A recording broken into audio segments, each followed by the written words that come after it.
Mùi gì thế này? Thối quá. Mùi gì vậy?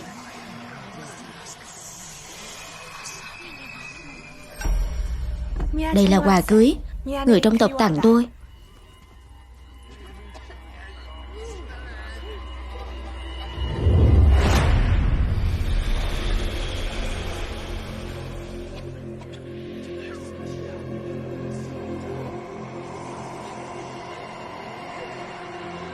Mời tân lang, tân nương bái thiên địa.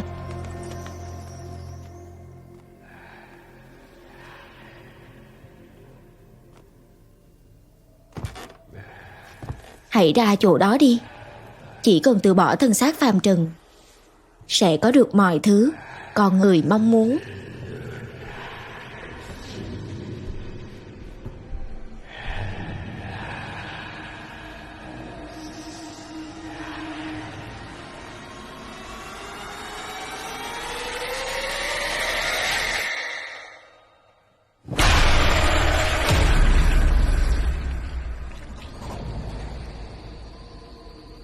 Sau đó, thi thể của cả nhà chú rể được tìm thấy ở một vùng đầm muối sâu trong Nam Dương. Thi thể đều ở trong trạng thái rất kỳ lạ. Nghe nói trước khi chết, họ điên cuồng đào kho báu dưới đất.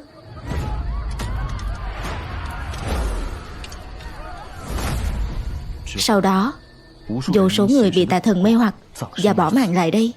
Một số thế lực có ý đồ bất chính cũng tìm đến đây để thăm dò, muốn lấy được thứ nằm sâu nhất giữa đầm muối kia.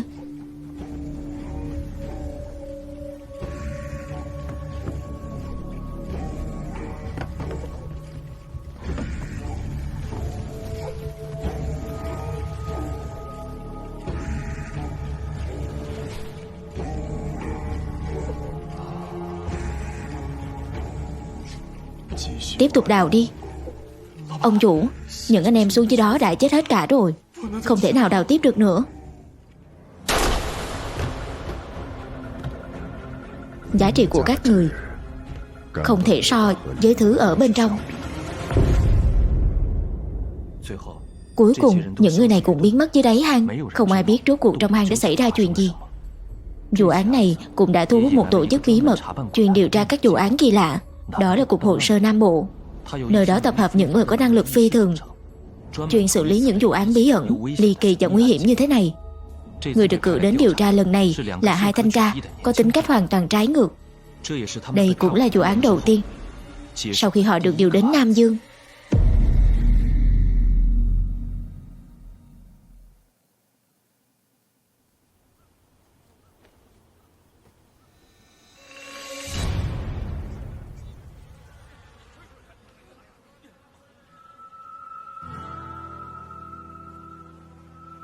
Gần đây, tại đầm muối Ba Lai ở Nha Châu đã xảy ra hàng loạt vụ tử vong kỳ lạ của gần 100 người. Trước khi chết, bọn họ đều đến đầm muối này để tìm một hang động bí ẩn.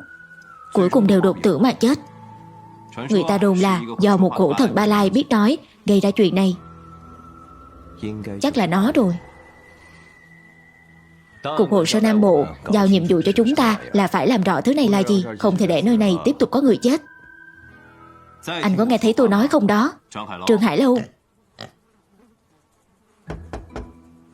Trường Hải Lâu.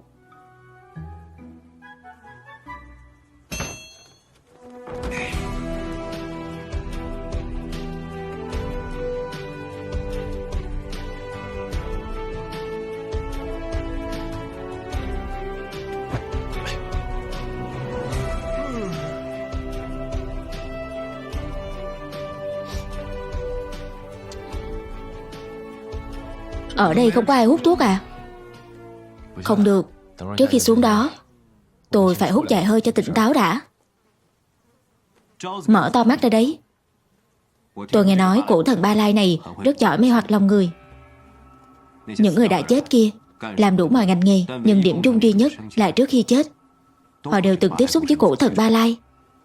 Rồi trong vòng 3 ngày chắc chắn sẽ tới đây đào hang, và tất cả đều chết thảm. Tới giờ chưa có ngoại lệ. Vì vậy trong lúc chúng ta điều tra án, nhất định phải cẩn thận, tuyệt đối không được tiếp xúc với nó. Anh nói xem, Có phải là nếu chúng ta phá được vụ án tà thần kỳ quái này thì sẽ được vào biên chế chính thức không? Tôi thấy chắc chắn là cái gã Trương Thụy Phát kia có vấn đề. Chắc chắn là ông ta giở trò ma quỷ. Chỉ cần chúng ta bắt được ông ta, chắc là có thể khép vụ án này lại rồi.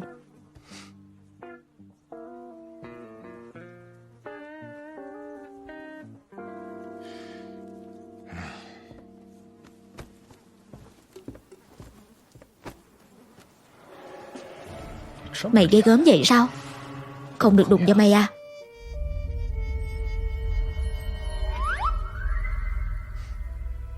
Trường Hải Lâu, bỏ nó xuống cho tôi. Tôi trông nó hơi dữ, làm cho nó vui vẻ một chút thôi mà. Cục hồ sơ Nam Bộ cử chúng ta tới điều tra, không phải là tới đây chơi. Mau tiếp tục đào hang cho tôi đi.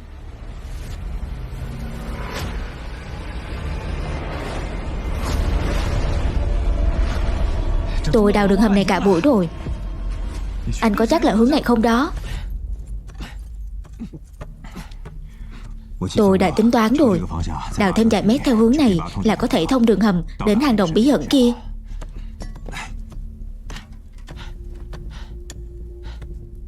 Anh đang cầm gì vậy? Thứ này hơi bị có hiệu quả đó. Hay anh thử xem. Thần ở Nam Dương linh lắm đó. Để xa ra. Mê tín thế à? Anh không mê tín thì đừng có suốt ngày bắt tôi chạy theo Long Môn Chanh nữa. Toàn tôi tự lau hết mà. Mùi anh thính thực đó. Tôi ăn quả sầu riêng trong nhà cũng bị coi như là phạm tội. Trương Hải Hiệp, hay thế này đi, anh tìm chỗ nào đập vợ mũi đi, đỡ phải để hai chúng ta hành hạ nhau mãi, được không?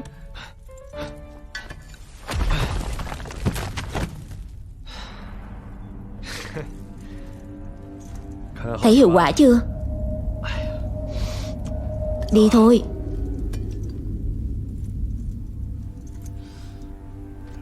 Nhiều vàng bạc châu báu quá. Mục đích của Trương Thụy Phát chính là những thứ này sao? Chắc là không đơn giản như vậy đâu.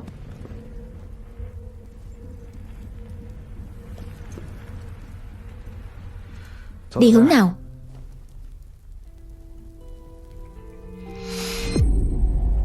Có mùi máu. Vừa có 3 người chết, còn 2 người sống.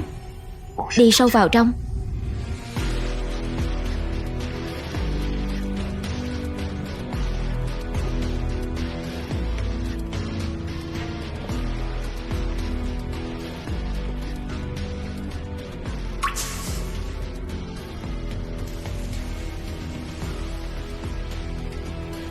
Không khí và bùn mỡ ở đây đều có độc cực mạnh. Đánh nhanh thắng nhanh, đừng ở lại quá lâu.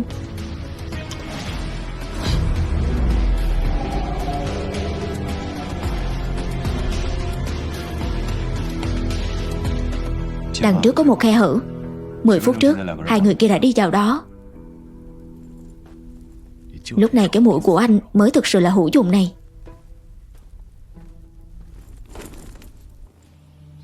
Lạ thật, toàn là mùi của 2 người kia.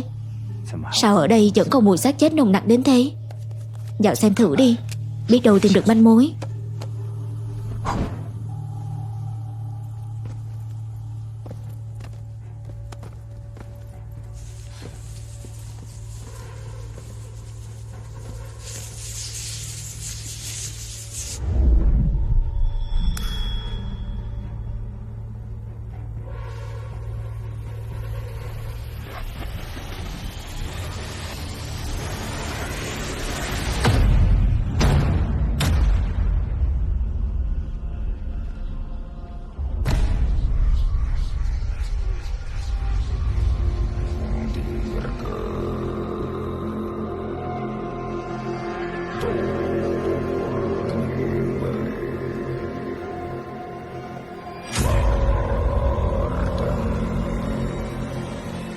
Thứ này thú gì đó.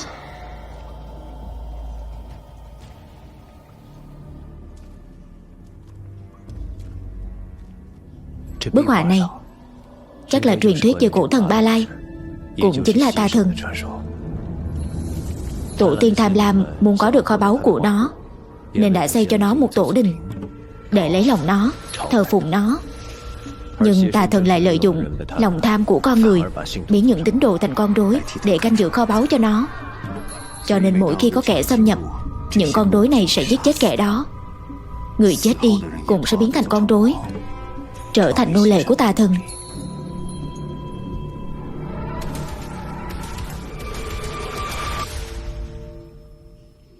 Truyền thuyết nhảm nhí như thế, nghe là biết bịa ra để dọa người ta. Trên đời này làm gì có chuyện hoang đường như con rối biết giết người được.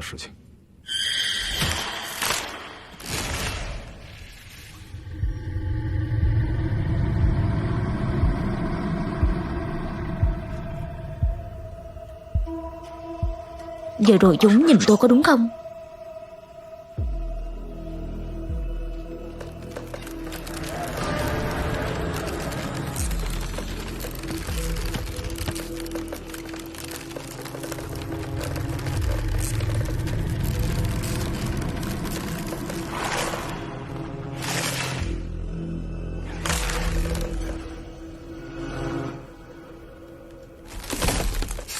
Sao chúng chỉ nhìn chằm chằm tôi vậy? Chúng còn chẳng thèm nhìn anh. Thử này cực kỳ hiệu quả. Hay là anh thử xem.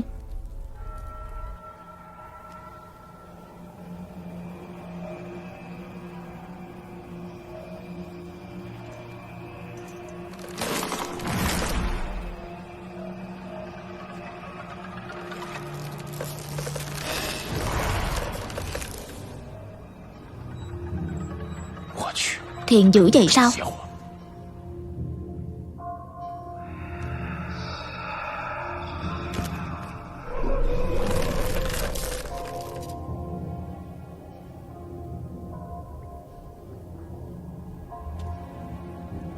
Ghê thật đó. Làm thế nào vậy nhỉ? Rất Nam Dương mà. Trương Hải Lâu. Loại tổ đình này cực kỳ hiếm. Những thứ trong hốc thờ càng nguy hiểm hơn. Tuyệt đối đừng hành động thiếu suy nghĩ. Thử rồi. An toàn. Vậy tiếp tục điều tra đi. Chắc đây là tổ đình của tà thần. Tôi đoán mỗi con rối tương ứng với một người chết. Anh không thấy hình như chỗ này thiếu thứ gì sao?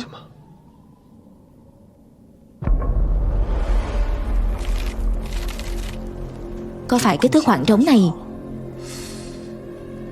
giống hệt với tà thần kia không?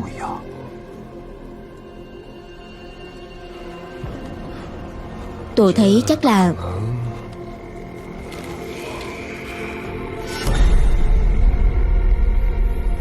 có phải lúc nãy tượng tà thần vừa động đậy không? Tôi nhìn thấy mà.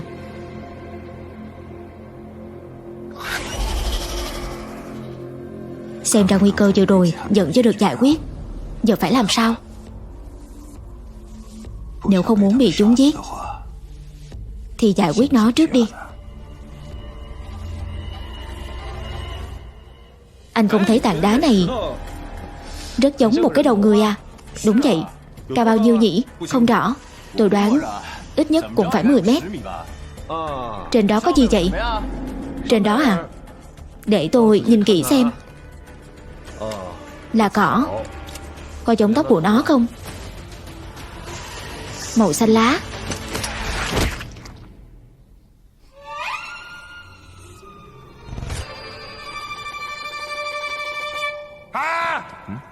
Mày lại đây. Lại đây nào. Lại đây.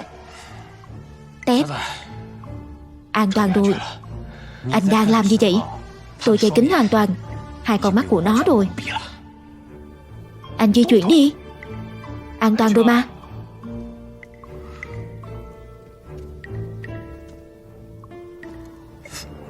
Được rồi. Vậy giờ anh đưa nó về đi.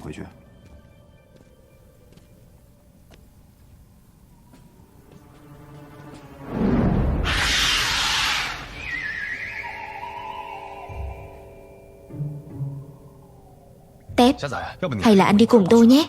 Không, tôi bị tê chân. Vậy lỡ tôi chết thì sao? Thì tôi làm đám ma thật hoành tráng cho anh. Nghe cũng được đó.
Thuyền đi dưới lòng đất. Đây không phải là thuyền, chắc là hốc thờ tà thần. Anh nhìn cánh cửa kia đi, chắc thứ được thờ đằng sau là tượng của tà thần. Sao cánh cửa này lại bị bịt kín? Tép, anh nhìn những tượng tà thần này đi, cùng một loại với cái vừa rồi, nhưng hình như kỹ thuật chế tác của rất nhiều vùng khác nhau thì phải.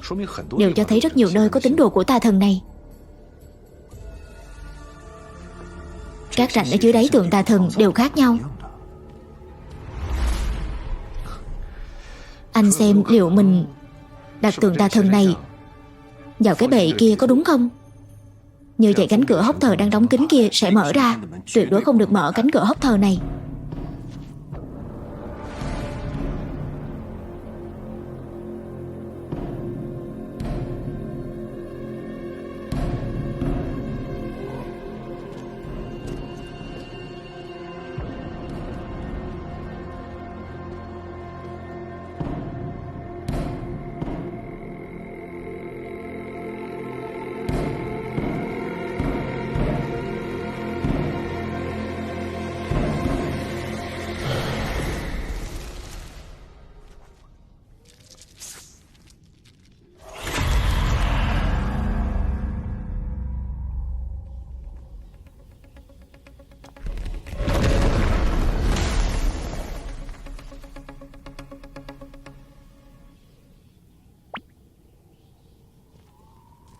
Anh mang nó vào là hai đứa mình chết chắc đó. Chắc là trong hốc thờ đó có thông tin then chốt để phá án. Nếu chúng ta đặt nó lên, biết đâu chúng ta sẽ thấy được. Vậy anh nói xem, có nên đặt vào không? Không.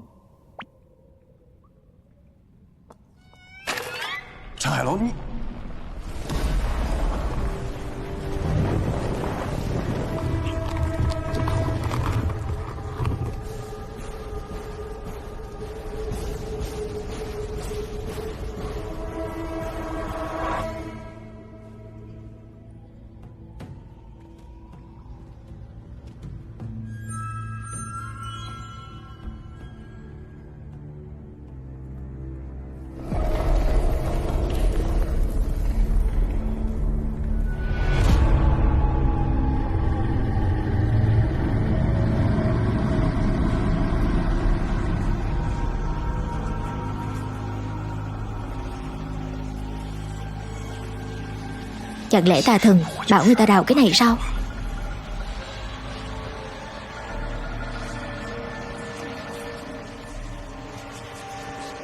Anh không thấy nó. Rất giống cái bên dưới à?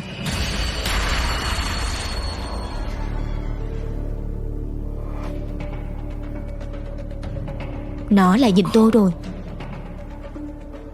Nó cũng đang nhìn tôi. Hình như hai thứ này cùng phe với nhau.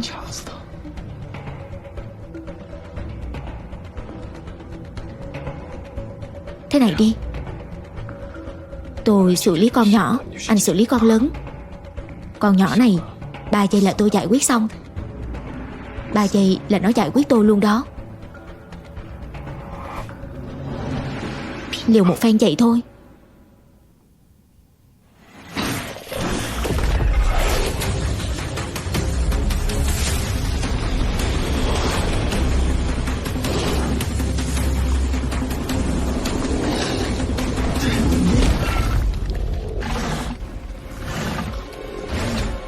Động tác và hành vi của hai thứ này giống hệt nhau. Chúng có thể điều khiển lẫn nhau. Giờ phải làm sao?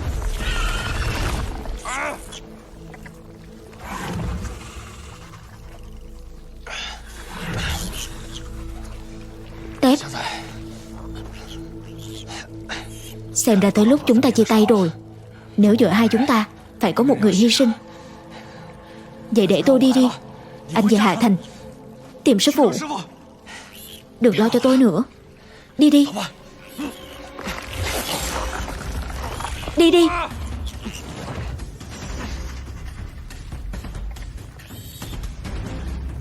Anh đợi đó.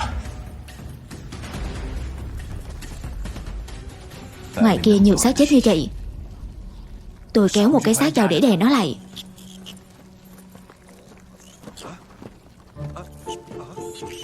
Anh còn quay lại không thế? Tép,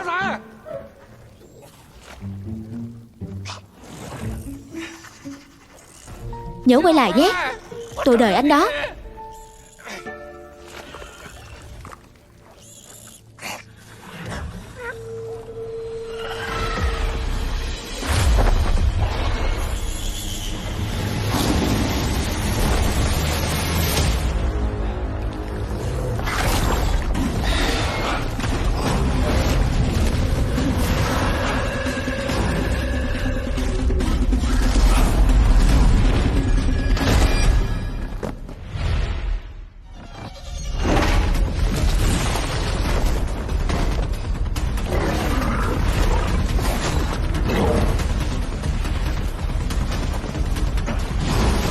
Tép, tôi đổi ý rồi. Tôi cũng muốn về Hà Thanh.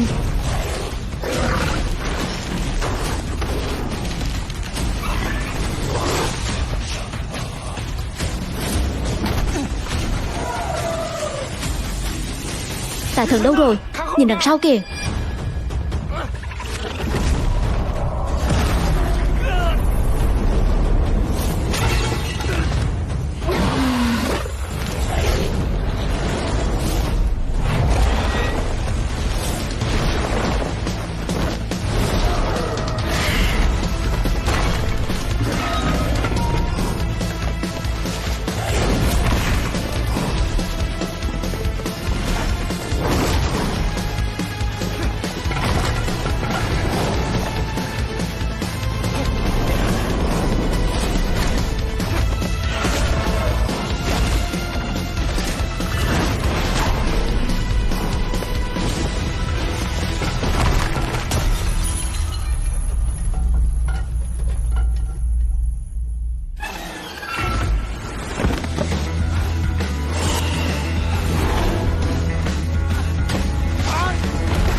Hết đường rồi.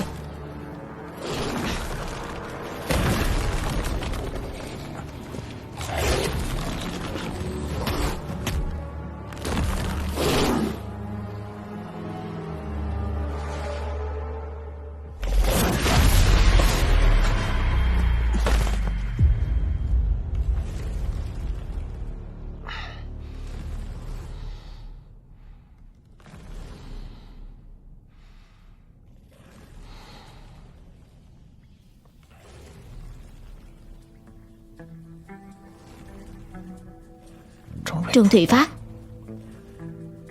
Chào chú.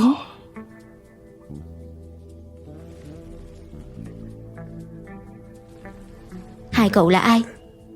Chúng tôi là con trai. Lập trường của chúng ta là gì nhỉ? Người qua đường. Nghe nói bên dưới đang đào kho báu nên muốn tới chia một phần. Tôi thấy thân thủ vừa rồi của hai cậu không giống như là người bình thường. Thật ra chúng tôi là thổ phỉ. Chắc là giống với chú đó. Đúng. Phải rồi. Sao các cậu sống sót ra ngoài được vậy? Giả lại thứ ở bên ngoài kia là gì?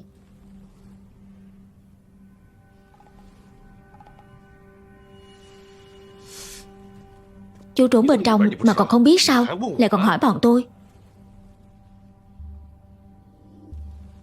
Khi tôi và người của tôi xuống dưới này, nước độc đã rò rỉ. Những người khác đều chết hết. Sau đó chúng tôi ở trong góc chờ nước độc chảy hết. Kết quả là các cậu lại mang thứ này đến đây. Thế là chúng tôi phải đành trốn đi. Bây giờ 4 chúng ta đã ngồi chung thuyền rồi. À này, lát nữa chúng ta ra ngoài, chia làm 2 ngã. Con nhỏ thì dễ đối phó, còn con to bám theo ai thì người đó sẽ chết. 2 nhóm chúng ta có chơi có chịu nhé. Không đúng, thế thì không đúng. Chú nhìn xem, 2 đứa bọn tôi lành lặn khỏe mạnh. 2 người các chú, 1 người già, 1 người bệnh. Đáng lẽ ra phải thế này. 2 người ra ngoài, chia làm 2 ngã. Tỷ lệ sống sót là 50%. Bọn tôi nhân cơ hội chuồn ra, tỷ lệ là 100%. Nếu chú không đồng ý, bọn tôi sẽ đá chú ra ngoài. Có thể các cậu không biết tôi là ai. Tôi là một trong 2 cậu tàn phế trước. Sau đó chúng ta có thể đối thoại công bằng rồi. Xem ra vẫn phải chiến một hiệp rồi.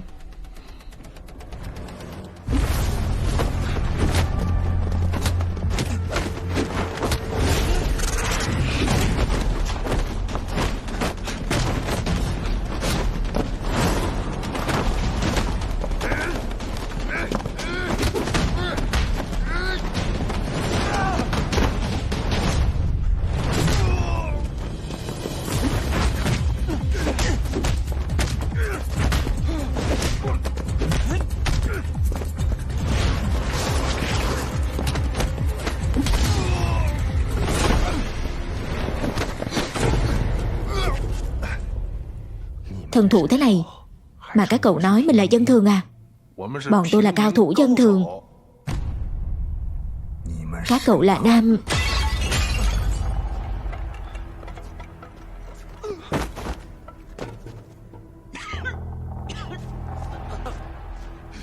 Người anh em, anh cải tà quy chính rồi à?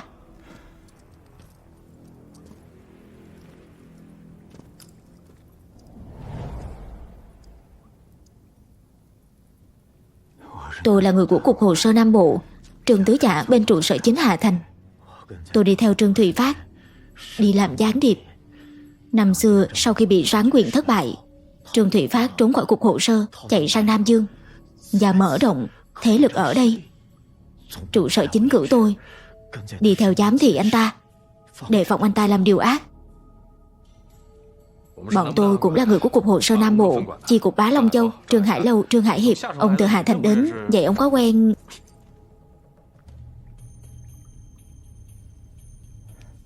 Mấy ngày trước, anh ta cướp một chiếc thuyền nhà nước, rồi lấy được một pho tượng thần Ba Lai đến từ Tư Thành, xưa nay chưa từng thấy.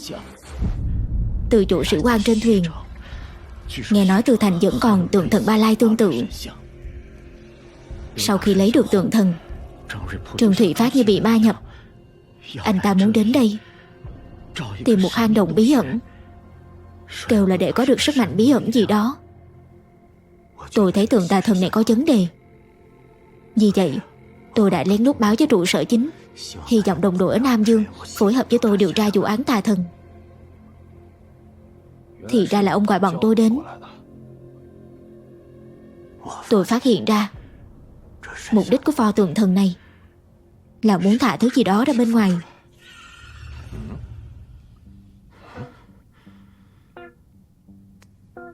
Các cậu không thả thứ gì ra ngoài chứ? Không. Vậy bên ngoài là thứ gì? Trương Thủy Phát. Chẳng phải Trương Thủy Phát bị tôi đánh ngất rồi sao? Người của ông ta là thế này. Ban nãy ông nói là ông gọi bọn tôi đến đây để điều tra. Đừng điều tra nữa. Ngoài các cậu ra hãy nhớ, nếu cục hồ sơ tiếp tục giao nhiệm vụ gì cho các cậu mà liên quan đến bài đá ngầm, các cậu tuyệt đối không được nhận. Vì sao? Tin tôi đi. Đừng điều tra gì hết. Bài đá ngầm và cả nơi này nữa, nếu tiếp tục điều tra, các cậu sẽ vậy thì đừng.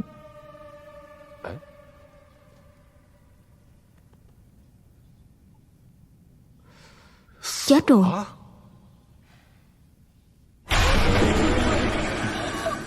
Cỏ. Cỏ. Cỏ. Cỏ.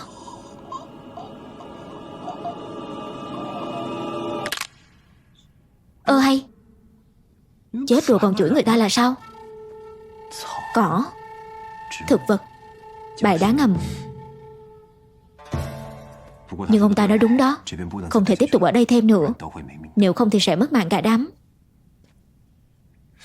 Nhưng con kia vẫn ở bên ngoài. Tôi vừa nghĩ ra một diệu kế.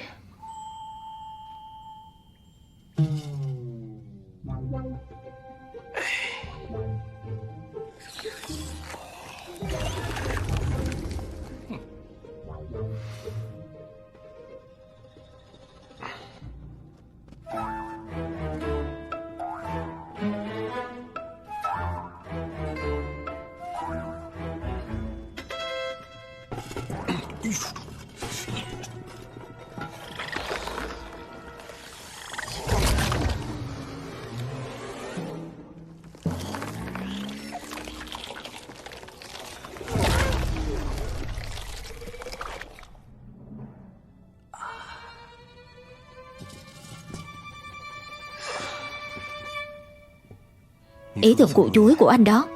Rồi giờ sao? Chúng ta cùng lăn ra ngoài.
Đi, hai người là ai? Trương Thụy Phát sắp chết đến nơi rồi. Cậu còn hỏi tôi là ai? Thuốc nổ đâu, mang ra đây đi. Phải cho nổ tung cửa hang động mới có thể cứu ông ta ra ngoài. Chẳng phải là các anh vừa bò từ cửa hang ra sao? Sao lại phải cho nổ? Cậu hỏi tôi sao phải cho nổ đó sao? Cậu hỏi tôi rất hay, bởi vì tôi đang mở mắt nói láo đó. Chạy.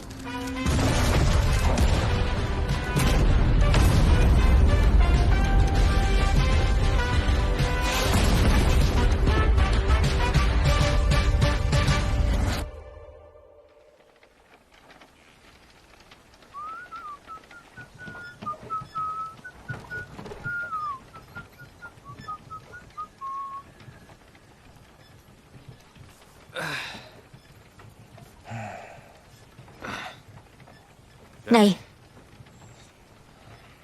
giờ làm sao đây? Kết án được rồi còn gì? Tổ đình Tà Thần nổ tung rồi, sẽ không còn ai chết ở đó nữa đâu. Chúng ta xử lý được vụ án lớn ở Nam Dương, chắc chắn sẽ được vào biên chế chính thức. Tổ đình Tà Thần bị phong kín rồi, vẫn chưa thể kết án được. Anh bảo tôi phải viết báo cáo thế nào đây? Báo cáo gì? Báo cáo gửi sư phụ ấy. Anh cứ viết là tổ đình Tà Thần bị nổ nát bét rồi, đổ hết lỗi cho tôi. Nhưng Tà Thần cũng bị tôi giải quyết rồi, nên viết cho tôi ngầu vào. Anh biết mỗi bản báo cáo đều được kiểm tra tính logic chứ. Nhờ có nhân viên điều tra khác có liên quan gì với vụ án của chúng ta, là cuộc hồ sơ sâu chuỗi, tất cả sự việc với nhau được ngay. Trong báo cáo này tôi chỉ có thể viết là manh mối bị đứt đoạn. Sao manh mối lại đứt đoạn được? Chẳng phải là gia sư đã bảo Tà Thần này đến từ Tư Thành sao? Vậy manh mối này với con cá này đều đến từ cái hồ này có gì khác nhau? Anh biết Tư Thành có bao nhiêu pho tượng Tà Thần không? Trương Hải Hiệp, tôi thấy anh đang cố tình làm khó tôi đó. Anh có biết là tôi cho nổ nơi đó là có lý do của mình không? Nếu tôi được lựa chọn, chắc chắn tôi sẽ không làm như vậy rồi. Tôi cảm thấy anh đang trách tôi, vì tôi hại anh phải ở lại Nam Dương không thể về được. Vốn dĩ chúng ta đang yên ổn ở Hạ Thành. Là ai bị sư phụ lừa đến Nam Dương công tác 30 năm hả? Anh biết 30 năm dài cỡ nào không? Sư phụ tìm anh à? Anh chọn đi đâu? Nơi tôi chọn á, tôi quên rồi. Anh chọn đi đâu? Chắc là Thập Tam Hàng Quảng Xuyên. Được đó, công việc béo bở. Tôi nhớ ra rồi. Hình như nơi tôi đi tên là Bá Long Châu.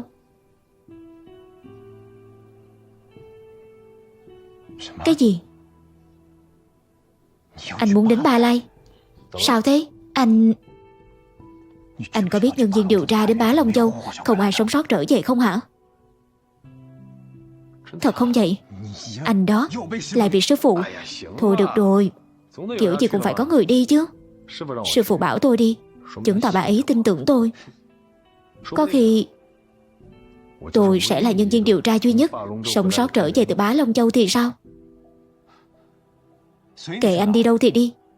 Đằng nào sau này chúng ta cũng không điều tra cùng nhau nữa.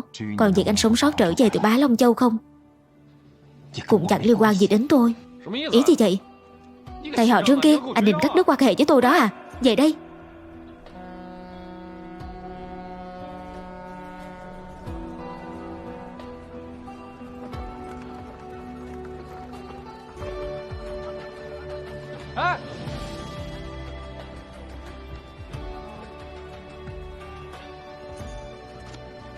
Đây là thuyền đi Bá Long Châu. Anh đi Thập Tam Quảng Xuyên cơ mà. Đi nhầm rồi à? Tôi xin đổi địa điểm rồi. Đi công tác nước ngoài lương cao hơn. Thôi tôi xin. Tôi thấy anh sợ một mình tôi đi Bá Long Châu sẽ cô đơn thì có. Bớt lại giùm. Anh động não chút đi. Nơi chúng ta sắp đi là nơi chó ăn đá gà ăn sỏi. Đã thế còn phải ở tận 30 năm. Nếu giữa chừng lén chạy về Hạ Thành thì sẽ bị phạt nặng, thậm chí phải ngồi tù đó. 30 năm. 30 năm nháy mắt là qua thôi mà. Yên tâm đi, cứ đi theo anh đây. Chúng ta cùng đi tàu dựng sự nghiệp ở Bá Long Châu. Xong việc rồi rạng danh trở về Hạ Thành cùng nhau gặp sư phụ. Đi nào, lên thuyền. Bá Long Châu, bọn tôi đến rồi đây. Nhưng chúng ta vẫn có thể lén lút chuồn về. Điểm chỉ ký tên rồi. Trốn về sẽ phải ngồi tù. Thôi, tôi bực mình rồi, không làm nữa. Lần nào nói đến chuyện này anh cũng làm bộ như vậy. Ngồi xuống nói chuyện tiếp đi. Anh nói gì tôi không nghe thấy. Tôi nói anh là đồ ăn hại. Anh nói anh là đồ ăn hại á. Được thôi, hẹn gặp ở Tư Thành. Đừng có chở bài này với tôi.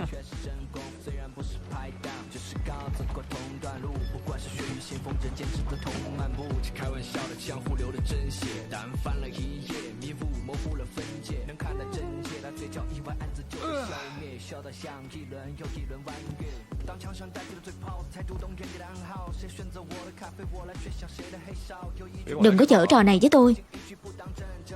Tôi thấy tôi không sai. Dân, anh có nói là anh sai cái gì bao giờ? Anh tưởng là tôi không học chiêu của anh sao? Tôi học rồi. Lần nào tôi cũng liều lĩnh mạo hiểm. Cũng là vì tôi thực sự hết cách rồi. Nếu tôi có cách, tôi cũng là người thận trọng lắm đó. Anh trai ơi, vấn đề không phải là liều lĩnh mạo hiểm, mà là khi anh liều lĩnh mạo hiểm, trong thâm tâm anh rất là sướng. Thế mới chết. Anh nhận ra rồi à? Tôi tên là Trương Hải Hiệp, chứ đâu phải là Trương Hải Mù. Nhượng bộ hết cỡ mà nói thì sướng là tự do cá nhân của tôi, đúng không? Vậy anh có từng nghĩ đến người xung quanh anh không? Anh sướng cái thân anh, còn người xung quanh thì sao? Không phải ai cũng mạnh như anh. Kiểu gì cũng có người không chịu nổi nhiệt. Từ nhỏ đến lớn, lần nào anh với sư phụ chẳng chịu được. Nói rồi không nghe, kiểu gì cũng bị anh hại chết. Xe đâu? Đi rồi. Xe đi rồi. Hai ta quốc bộ về à? Coi như là hình phạt dành cho anh. Được, hình phạt dành cho tôi. Còn anh thì sao? Lần nào cũng bị anh làm liên lụy. Tôi hỏi nhé, như vụ án này này, theo anh phải làm thế nào mới đúng? Anh nói cho tôi biết đi. Tôi sẽ cố gắng phấn đấu theo hướng đó, được chưa? Chẳng hạn như có thể điều tra tà thần, nhưng anh đừng chạm vào tượng tà thần. Thế thì tôi lại không có búa. Nhắc đến vụ này, đừng có lấy tượng tà thần ra làm búa. Tôi không lấy tượng tà thần ra làm búa. Thì lấy anh ra làm búa chắc. Tôi vung búa vút vút lên hả? Thật tình. Nhanh lên, có đến Tư Thành điều tra tà thần nữa không?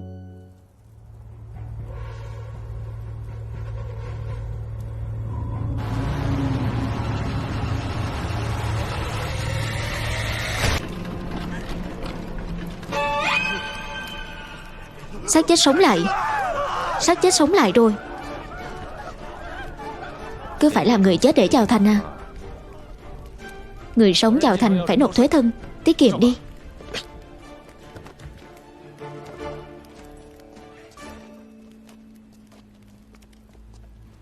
Chưa nghe nói tòa thành này có dịch bệnh hay cướp bóc gì mà ta. Rốt cuộc là sao thế?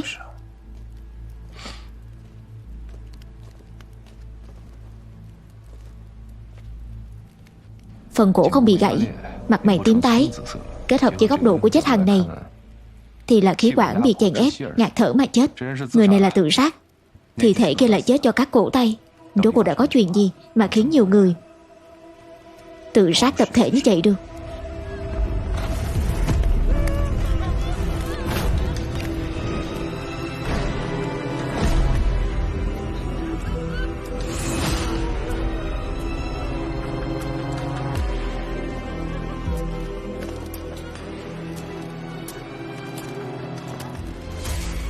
Giống như thi thể vừa rồi đều là tự sát.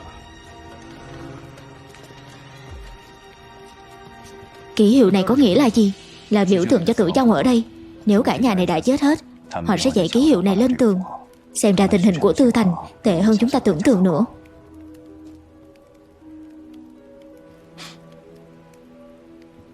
Mùi xác cháy.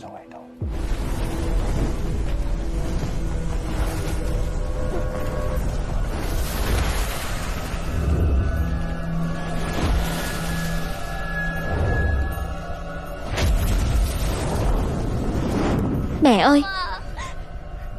Mẹ ơi! Đưa con bé về. Mẹ ơi! Mẹ ơi!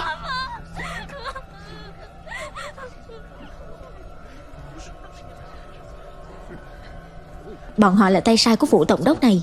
Kiểu gì cũng gặp quả báo cho xem. Đúng thế, đúng là không bằng thứ cầm thú. Bọn người này coi thường mạng sống quá, tạo nghiệp quá mà.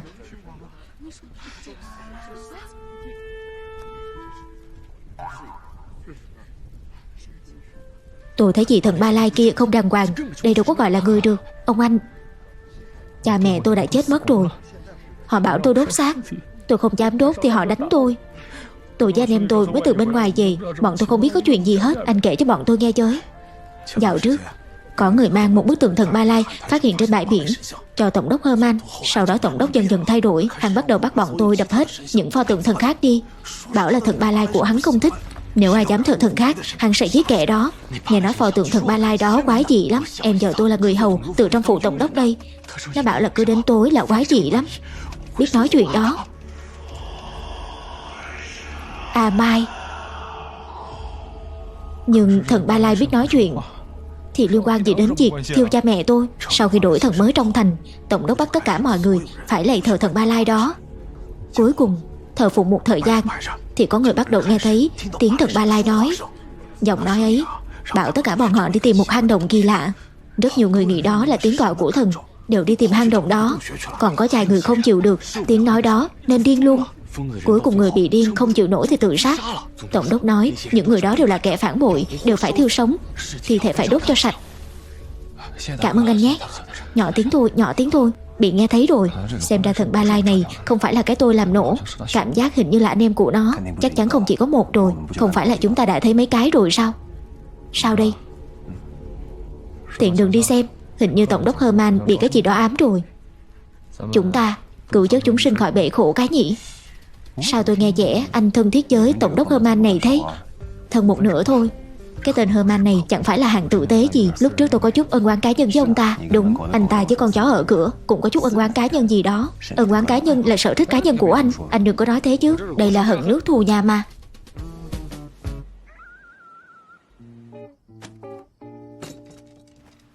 Tép này, Gần đây tôi mới học được vài tạo hình. Anh xem, anh thích cái nào? Cho tôi 10 phút. Dạo này tôi đang điều tra, có nghe được một tin đồn Tổng đốc Herman thích phụ nữ người Hoa.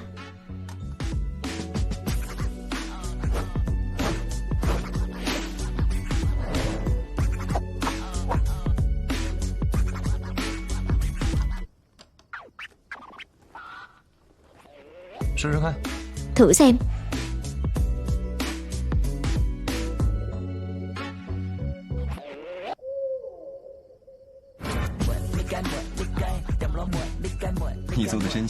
Anh làm giống thật đó. Suýt thì quên.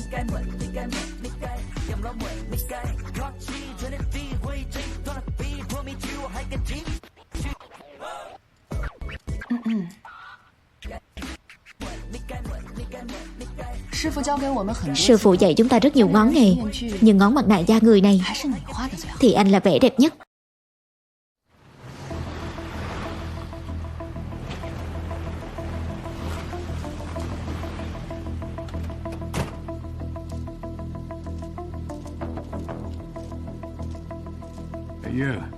Đứng lại. Làm gì đây? Tổng đốc Herman sắp xếp. Đừng hỏi nhiều. Sao hơi cao to thế? Sao anh hỏi lắm thế? Thế anh vào với chúng tôi đi, để tổng đốc đích thân giải thích cho anh.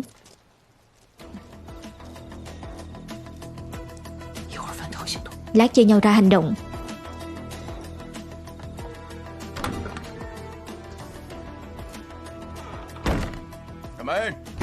Vào đi.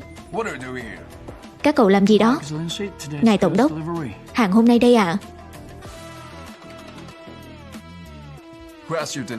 Ai sai các người đưa đến thế? Ra đi. Để tôi dẫn cô ta đi. Đợi đã. Cô ta chào. Và cậu đi. Dân.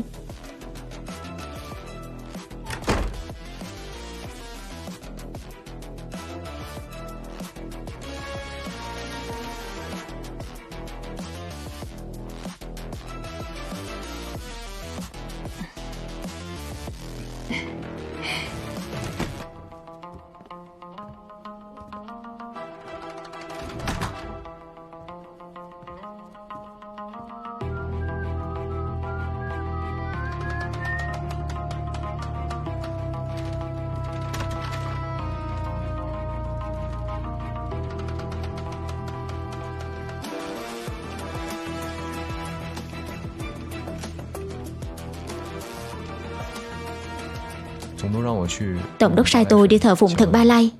Cho hỏi phòng của thần Ba Lai ở đâu? Đi theo tôi đi.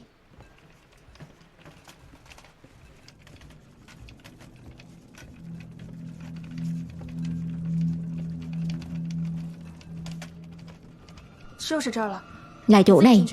Anh tự vào đi. Tôi không vào đâu.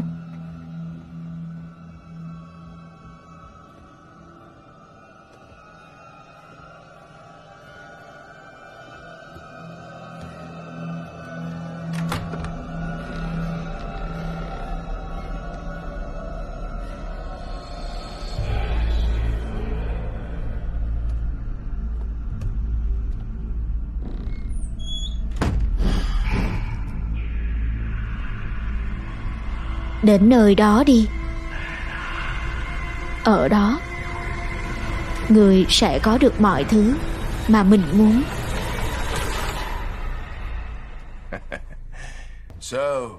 Nên là cô tên là gì?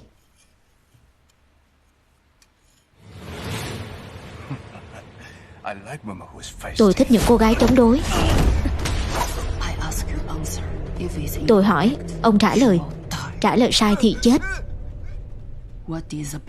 Pho tượng thần Ba Lai đó đã sai ông làm gì? Nó luôn bảo tôi đi tìm một hang động thần bí. Có phải bên dưới có một đầm nước mặn không? Phải, nơi đó kỳ lắm. Tôi đã dẫn người đến đó, nhưng rất nhiều người đã chết rồi.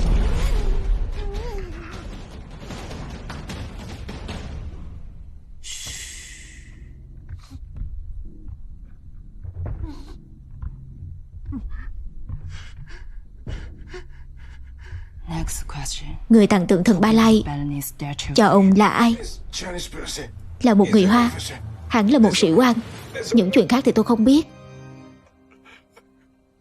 Mấy cô gái phương Đông được đưa tới đây lúc trước đâu cả rồi. Thả hết rồi. Chết rồi, chết hết rồi. Chết thế nào? Họ không chịu được sự dày dò. Ngày hôm sau đã.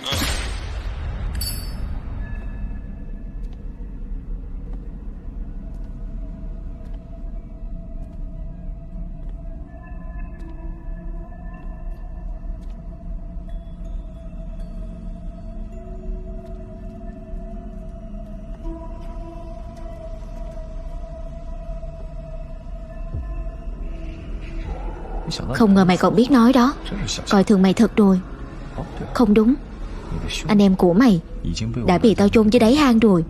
Mày chính là đứa tiếp theo.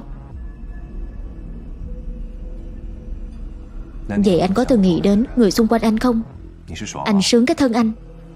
Còn người xung quanh thì sao? Không phải là ai cũng mạnh như anh. Kiểu gì cũng có người không chịu nổi nhiệt.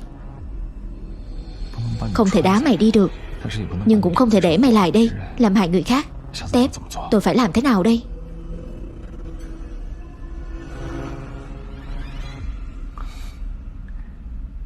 Tao giải quyết mày ở đây là được chứ gì.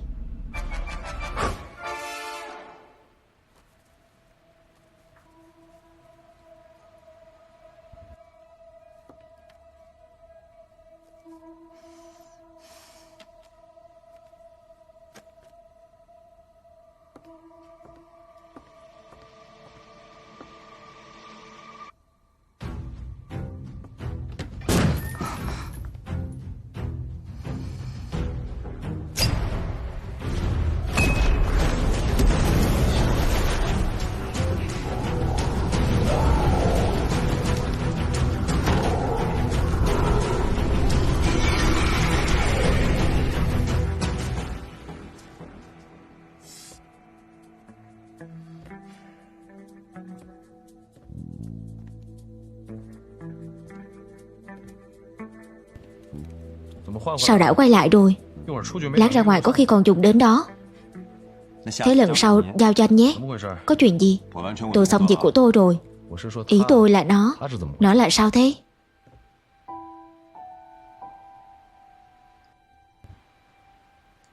Bố mẹ cô bé bị tà thần dụ dỗ. Cô bé trở thành mồ côi.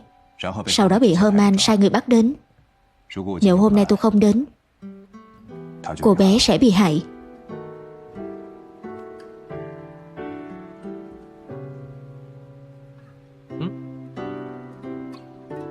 Tìm thấy tà thần chưa? Tìm thấy rồi. Ông ta cũng thờ cái loại tà thần Ba Lai đó, nhưng không phải là cái ở bên dưới đầm nước mặn. Để cho chắc ăn, tôi tiêu diệt nó tại chỗ rồi, tránh sau này lại đi hại người.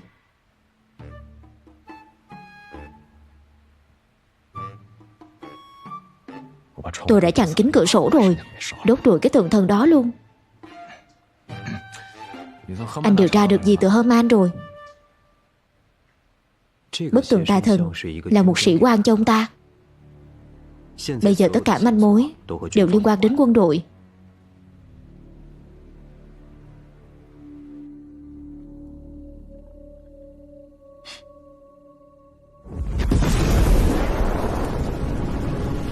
Cháy rồi, mau dập lửa đi.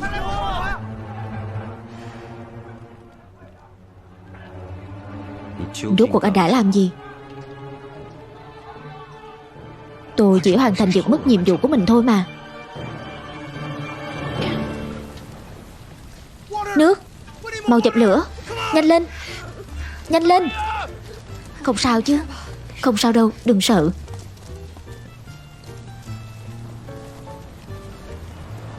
Vui quá. Herman chết rồi, tà thần cũng không còn. Cuối cùng người dân vô tội cũng được tự do. Chúng ta đã hoàn thành sứ mệnh, ngăn cản được tai họa này.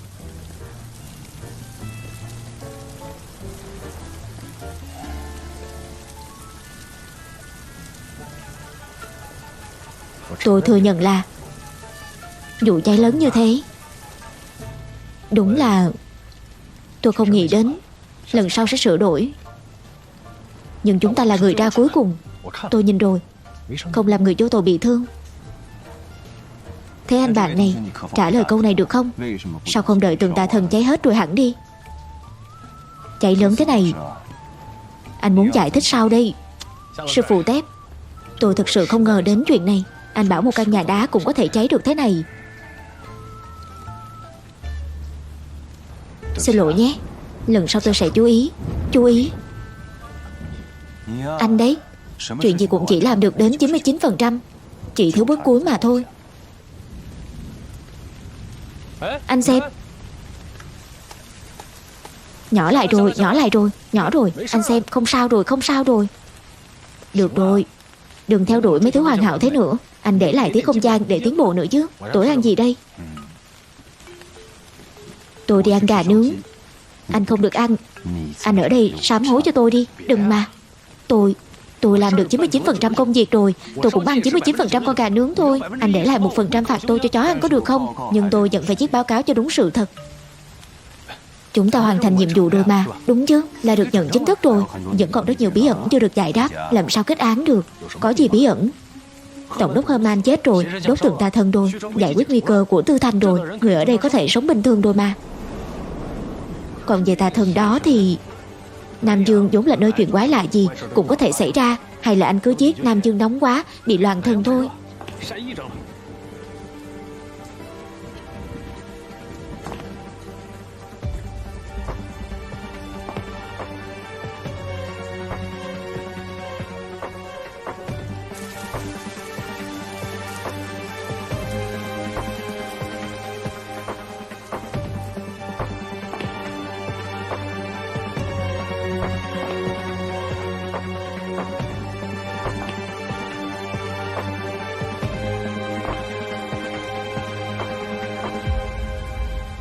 Nhìn gì đó?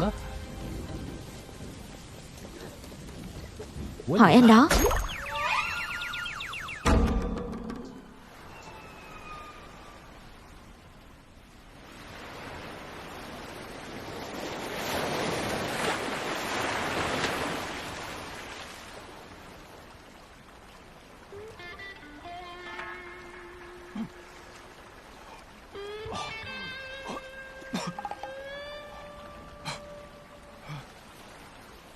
Sư phụ ơi! Sư phụ! Sao sư phụ lại đến Nam Dương? Đến thăm bọn con à? Thế này là sao ạ? Bao nhiêu lâu không gặp, cậu giỏi quá rồi nhỉ? Giám đốc cả phụ tổng đốc rồi. Con làm vậy là để điều tra mà. Con làm thế để cứu chúng sinh mà. Trường Hải Hiệp có thể làm chứng.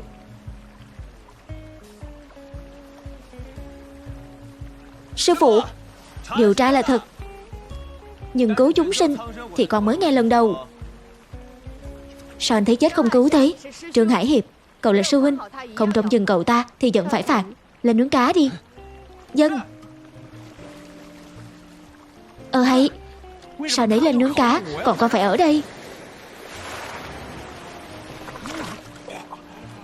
Chết chìm rồi. Sao nấy lại được lên đó nướng cá, còn con lại phải chết chìm ở đây? Thế tôi hỏi cậu, lúc đầu khi tôi nhặt cậu về, tôi đã nói gì với cậu nào? Quỷ mới nhớ được. Thế cậu đi làm quỷ đi.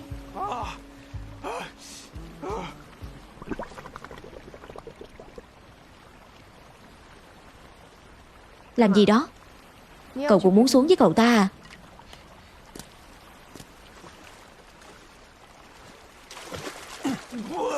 Con nhớ ra rồi, con nhớ ra rồi. Sư phụ bảo con khắc phục bản tướng. Trần Hải Lâu, cậu phải nhớ câu nói này. Còn nữa, chúc mừng các cậu được nhận chính thức rồi. Được nhận chính thức rồi à? Cũng xem như các cậu hoàn thành nhiệm vụ rồi, được giao biên chế chính thức rồi đó. Còn đâu tôi sẽ giao cho người khác điều tra tiếp. Sắp tới sẽ có vụ án cấp bách hơn giao cho các cậu. Không cần điều tra vụ án đó nữa. Sư phụ bảo vào chính thức là vào chính thức rồi, sao lắm lời thế? Đi, mua ít rượu nữa cho tôi đi. Chúc mừng các cậu chính thức vào được cục hồ sơ làm. Hôm nay tôi vui. Tôi muốn uống rượu trân châu lôi đình của Nam Dương. Uống lắm mau già đó. Còn cậu nữa. Không liên quan đến con nhé, sư phụ. Trương Hải Lâu, đứng lại. Hai thằng ranh kia.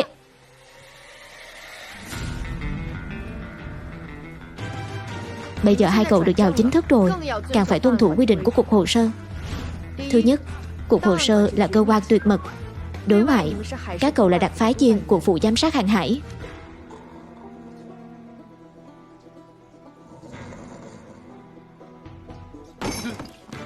Thứ hai, trách nhiệm của các cậu bao gồm cả hỗ trợ chính phủ bắt những tội phạm cực kỳ nguy hiểm. Thứ ba, lúc các cậu bất đồng quan điểm thì nghe Trương Hải Hiệp.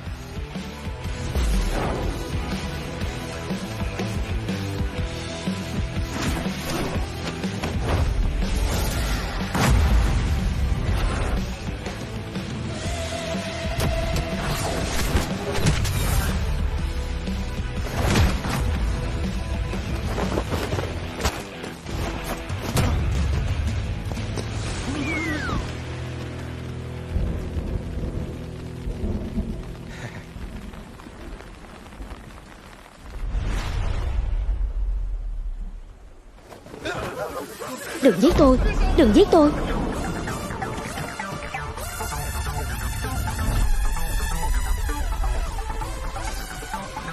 Đừng giết tôi, đừng giết tôi.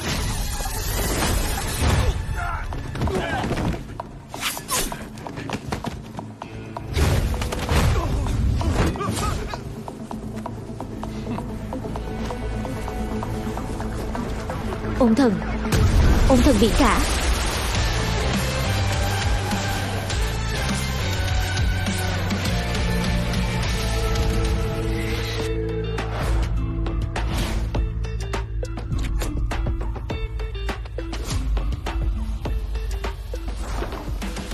Trong 7 năm, họ quét sạch bọn cướp tác quái, bảo vệ sự bình yên của Nam Dương. Nhờ thủ đoạn mạnh mẽ, khi chấp hành nhiệm vụ, nên Trương Hải Lâu đã trở thành ôn thần biển cả, được người dân kính trọng, khiến bọn cướp nghe tên là sợ. Trương Hải Hiệp bình tĩnh, điềm đạm, liên tiếp giành chiến thắng nhờ tài tính toán mưu lược, rất được trọng dụng. Nhưng họ không biết được rằng thế lực đứng sau vụ án tà thần vẫn đang giăng bẫy. Một vụ án thay đổi số phận của họ đang diễn ra. Vụ án bãi đá ngầm Bàn Hoa.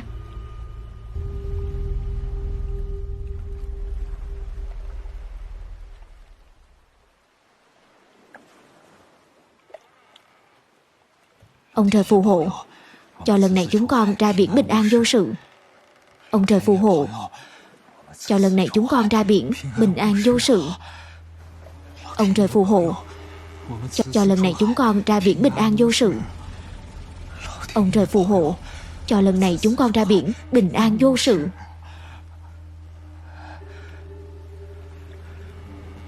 Đại binh, sườn xuống rồi. Đại binh, sườn dày rồi.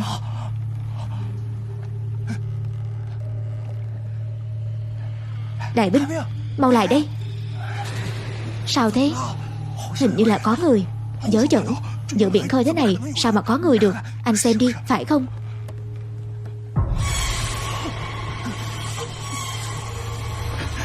Ông trời phù hộ, chúng con chỉ đến kiếm miếng ăn thôi.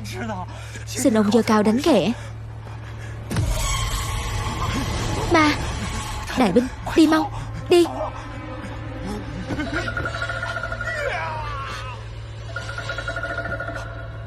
Đại binh, đại binh.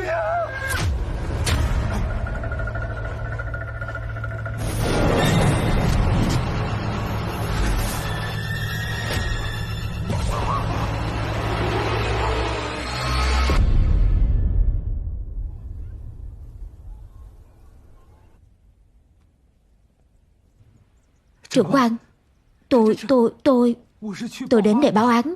Đây là đâu thế? Tép, anh lại giấu thuốc của tôi đi đâu rồi? Anh giấu thuốc của tôi ở đâu? Được, tôi biết rồi. Trần Lễ Tiêu, cấp trên đưa đến báo án, nói là gặp ma ở bãi đá ngầm Bàn Hoa. Bãi đá ngầm Bàn Hoa? Lâu lắm không có thuyền bè qua lại rồi mà. Đúng thế, gần đây bãi đá ngầm Bàn Hoa cứ đổ lên tin đồn có ma nước. Rất nhiều tàu thuyền không chịu đi nữa, nhưng vẫn có kẻ to gan nuôi mộng giấc tàu đắm để phát tài. Tháng này đã có 7 vụ báo án kiểu này rồi. Mấy vụ trước đều chỉ là nói suông, riêng vụ này là có thi thể.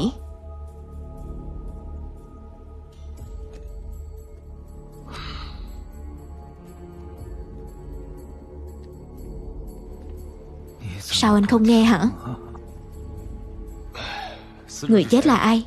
Nói rõ xem nào. Bọn tôi gặp ma ở bãi đá ngầm Bàn Hoa. Đại binh đã bị ma nước giết chết.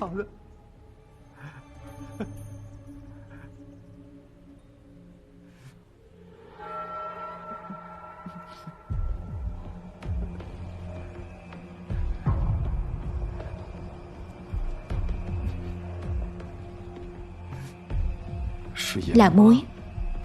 Trong bụng người này nhét đầy muối. Lần đầu tiên tôi thấy có người giết người bằng cách ướp xác.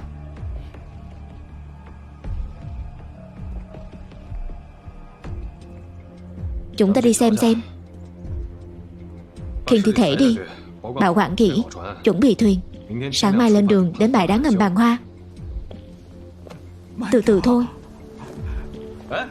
Ông đừng đi. Ông phải dẫn đường chứ. Không, tôi không đi đâu. Trưởng quan, tôi xin anh. Trưởng quan, tôi không dám đi. Khoan đã.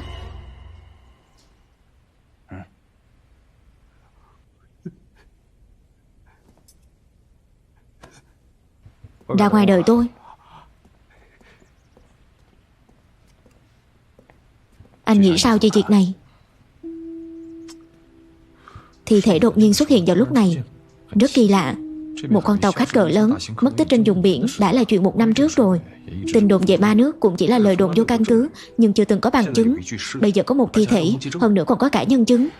Tôi nghĩ chắc chắn là đã có chuyện gì đó xảy ra ở bãi đá này rồi. Trên đảo hoang, 4 bề mênh mông là nước biển. Dù chúng ta có tuyệt kỹ cũng vô dụng. Đúng là hơi rắc rối đó. Anh có từng nghĩ chúng ta có thể không đi điều tra, báo cáo luôn lên tổng bộ không? Rồi sao nữa? Rồi chúng ta mở một tiệm nhỏ, kiếm ít tiền lẻ, kết thúc kiếp tàn à? Anh còn nhớ không? Chúng ta từng điều tra một vụ án liên quan đến tà thần dưới lòng của một đầm lầy muối. Đó cũng là vụ án đầu tiên khi chúng ta đến Bá Long Châu. Quên rồi. Dưới tổ đình của tà thần khi đó có một vị sư gia đang hấp hối, cũng là đồng liêu của chúng ta. Còn từng bảo rằng nếu trong cục hồ sơ gặp vụ án nào liên quan đến bãi đá ngầm thì đừng điều tra, bởi vì sẽ chết. Vậy sao? Ông ấy từng bảo chúng ta đi à? Đúng. Nhưng những hành khách đã chết trên tàu thì phải làm sao? Tôi nhất định phải đi.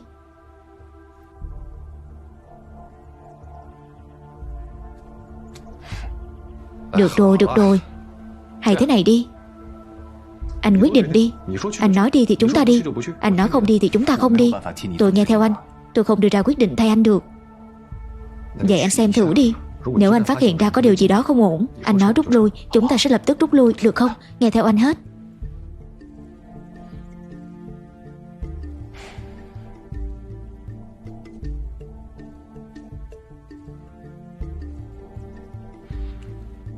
Được rồi. Anh nói đấy nhé, phải nghe theo tôi. Đương nhiên rồi.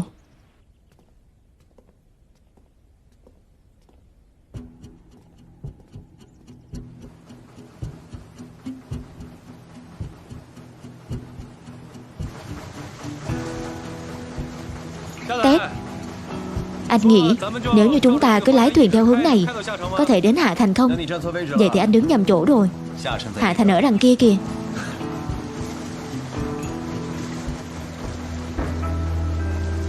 Đừng hút nữa.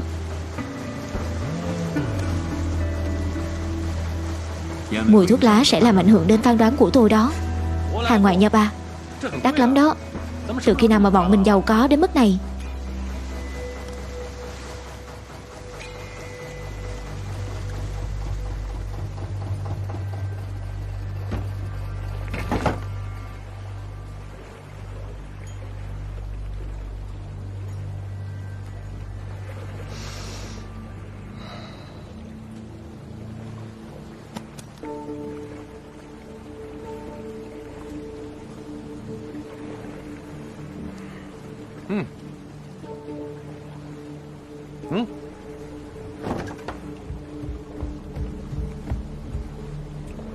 Ma đâu?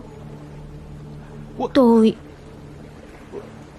Nói thật với anh, lần trước tôi nhìn thấy nó là lúc ở trong màn sương mù dày đặc đó. Đến khi sương tan đi thì tất cả đều biến mất hết rồi. Sương mù xuất hiện từ lúc nào? Thường thì trước lúc mặt trời lặn, gió sẽ ngừng thổi. Khi đó sương mù sẽ từ từ kéo lên. Nó cứ kéo dài mãi đến nửa đêm. Đến khi gió nổi trở lại, toàn bộ màn sương sẽ bị thổi tan. Chính vào lúc đó tôi đã nhìn thấy ma nước. Trời sắp tối rồi, đi thôi.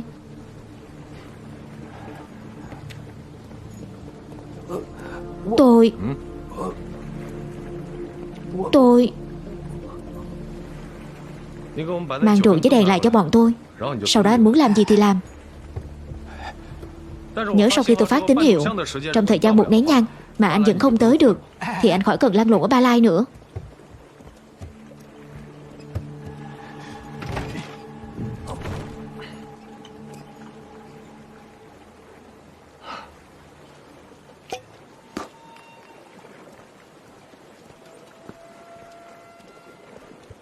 Chỗ này có thứ gì đó rất kỳ lạ, trông như dấu vết cho thứ gì đó cào sức hàng loạt để lại, chứ không giống được hình thành tự nhiên.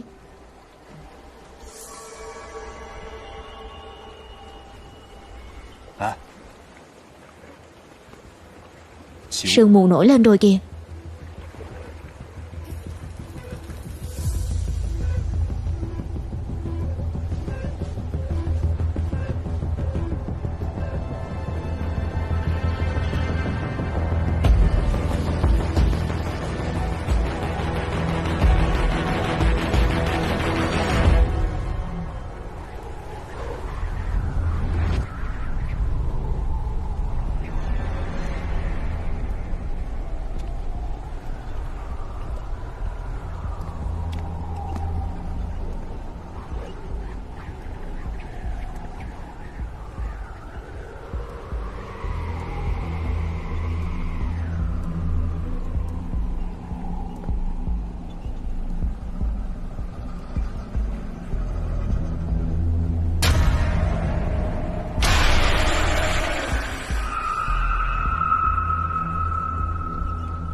Tép, sương mù nổi lên rồi, tốt nhất là chúng ta nên hành động cùng nhau.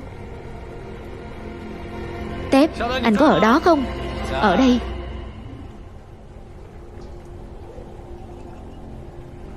Anh thấy sao? Toàn là mùi xác chết. Xem ra đúng là không phải người sống. Hay là chúng ta tập hợp lại trước đi.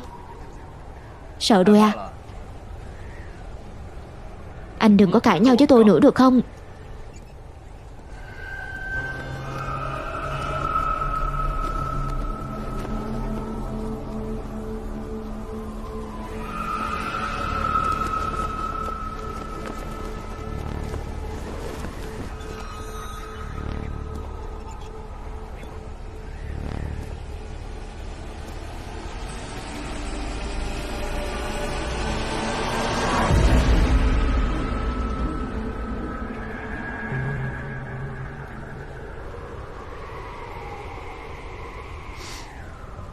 Bị ướp bằng muối rồi. Chẳng lẽ suốt bao năm nay vẫn luôn có người lấy người sống ra để ướp chơi sao?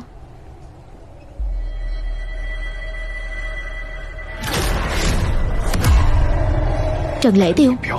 Tiêu rồi. Tép, Trần Lễ Tiêu chết rồi. Tép,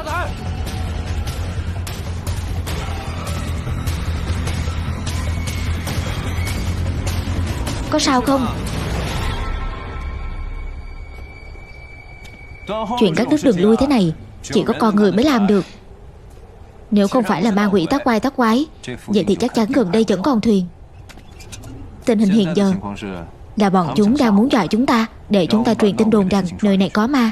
Vì thế chắc chắn chúng ta vẫn còn có thể rời khỏi đây. Mà điều chúng ta cần làm lúc này là bình tĩnh lại. Tất cả ra đây cho tôi. Tôi là Trương Hải Diêm, giám sát hàng hải Nam Dương. Các người giả thần giả quỷ ở đây, tôi sẽ điều tra và xử lý hết từng người một. Trong vòng 3 phút, nếu các người đầu hàng, chỉ xử lý kẻ cầm đầu. Sau 3 phút, tất cả sẽ bị xử quyết ngay tại chỗ. Anh nói nhảm gì thế? 3 phút còn chưa hết mà. Tôi nói vậy mà anh cũng tin à? Mau nhân lúc bọn chúng chưa kịp phản ứng, dọa chúng một phen đi.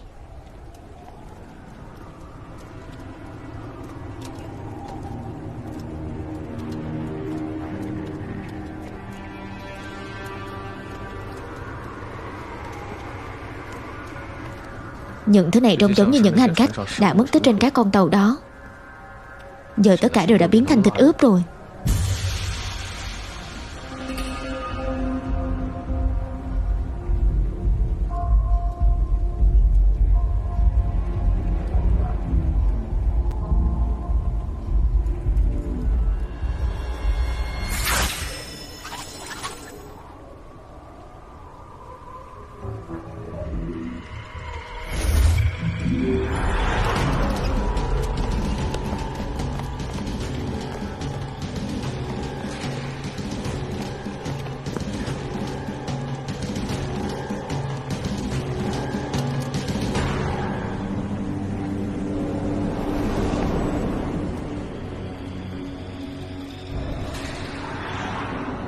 Có máu. Đúng rồi, quả nhiên là người.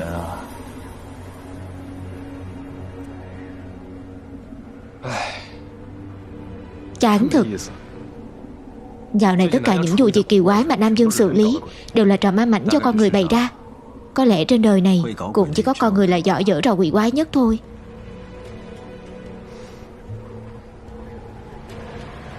Cái gì vậy? Gió biển tới rồi. Sương mù sắp tan rồi.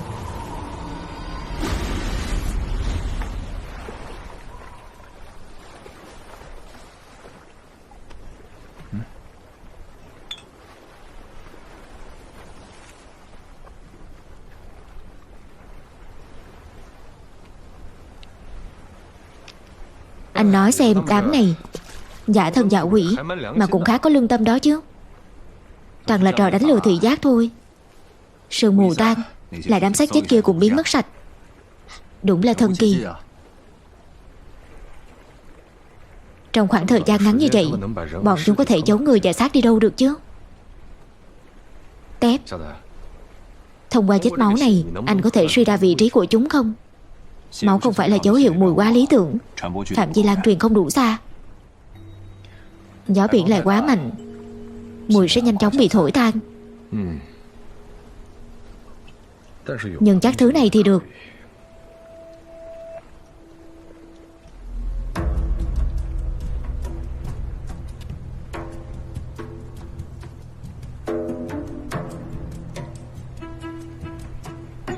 Điếu thuốc này đã bị người ta giẫm rồi. Nhưng bên trong tôi có nhét trầm hương. Thứ này có khả năng xuyên thấu rất mạnh. Thử cảm nhận xem. Nào, ngửi thử đi.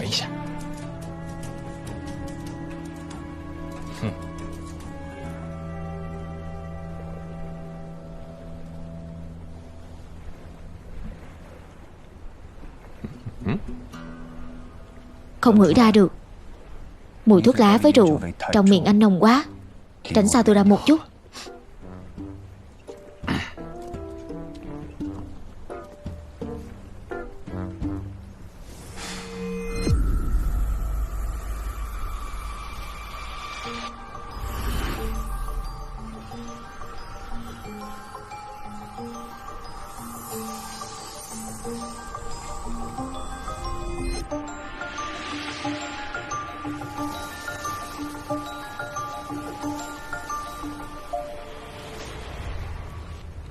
Có người ở ngoài biển.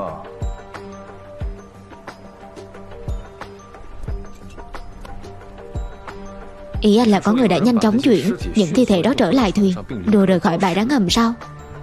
Loại thuyền nào mà nhanh đến vậy được? Có lẽ không phải là thuyền, mà là một thứ gì đó khác. Muốn biết thì đi xem đi.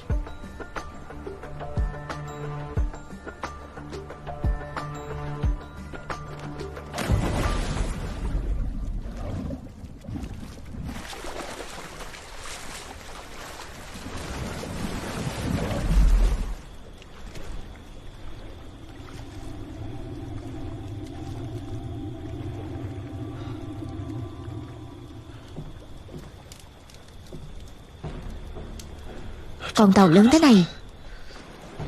Đây là chiếc tàu chở khách đã mất tích 1 năm trước mà. Khi đó có hơn 200 hành khách đã cùng biến mất. Chính nó rồi phải không? Xem ra những con tàu mất tích ở bãi đá ngầm Bàng Hoa suốt 1 năm qua đều bị giấu ở đây. Ai đã làm chuyện này? Mục đích là gì? Dù thế nào đi nữa, đây chắc chắn là một vụ án cực lớn. Đi thôi.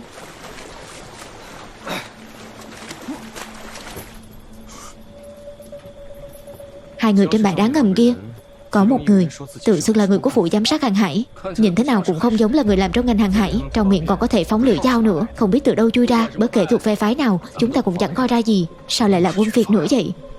Nhìn những binh lính này đi, thứ họ mang trên vai đều là súng trường Maso do Dynasty chế tạo. Còn tên cầm đầu kia, bên hông đeo một khẩu Luger. Toàn là những món mà chúng ta muốn chạm vào cũng chẳng có cơ hội. Đẳng cấp của đội quân này rất cao. Nhìn cách bố trí xích sắt liên hoàn này cực kỳ hợp lý. Các dòng gác trên tàu được phân bố rất rõ ràng và chặt chẽ. Hơn nữa đám lính gác ấy không hề có chút lơ là nào. Người đứng sau chuyện này không phải là hàng tầm thường đâu. Lớn rồi nhỉ? Biết phân tích rồi cơ đó. Trước đây toàn là tôi phân tích thôi. Những lời đó mà do tôi nói ra thì vẫn ngầu hơn anh. Đi thôi, lên xem thử. Bày trận lớn như vậy, rốt cuộc lại đang làm gì đây?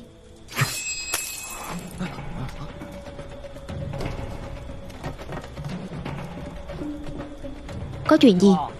Báo cáo trưởng quan, một chiếc đèn đã bị hỏng. Mau đi kiểm tra ngay. Rõ trưởng quan.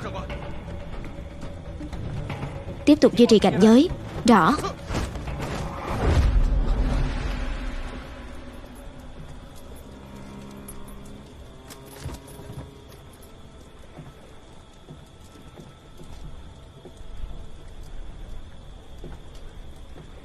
Nhanh lên. Cậu, đám quân Việt này bày trò quy mô lớn như vậy chỉ để đào hang trên bãi đá ngầm thôi sao?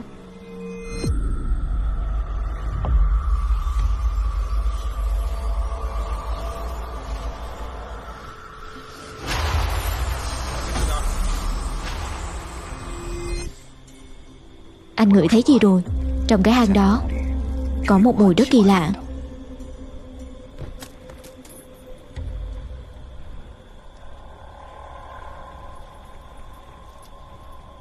Thì ra những ma nước này là được tạo ra như vậy. Xem ra đây chính là những hành khách đã mất tích lúc trước.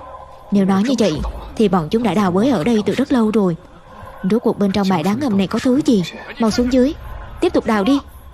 Nồng độ bên dưới còn cao hơn nữa. Đã có mấy người chết rồi. Nếu chúng tôi xuống đó, chúng tôi sẽ chết mất. Xin đừng ép chúng tôi xuống nữa. Xuống dưới xem thử đi. Tiện thể xử lý luôn vài tên. Bọn chúng đông người, lại nhiều súng. Dù có hạ được mấy tên này cũng không cứu được tất cả mọi người. Đừng nhìn nữa, làm việc đi. Phải làm rõ xem rốt cuộc dưới bên đó có thứ gì. Bắt một tên về tra hỏi xem. Lúc lên đây tôi ngửi thấy mùi của người từng sinh hoạt trong khoang tàu. Bên trong có người, lại ngửi thấy mùi kỳ quái gì nữa rồi à?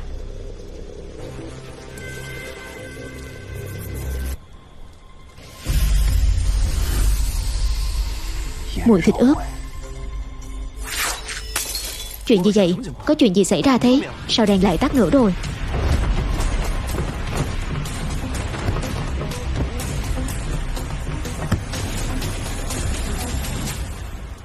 Nhiều nhất là 1 phút nữa họ sẽ phát hiện ra. 1 phút còn chưa đủ sao?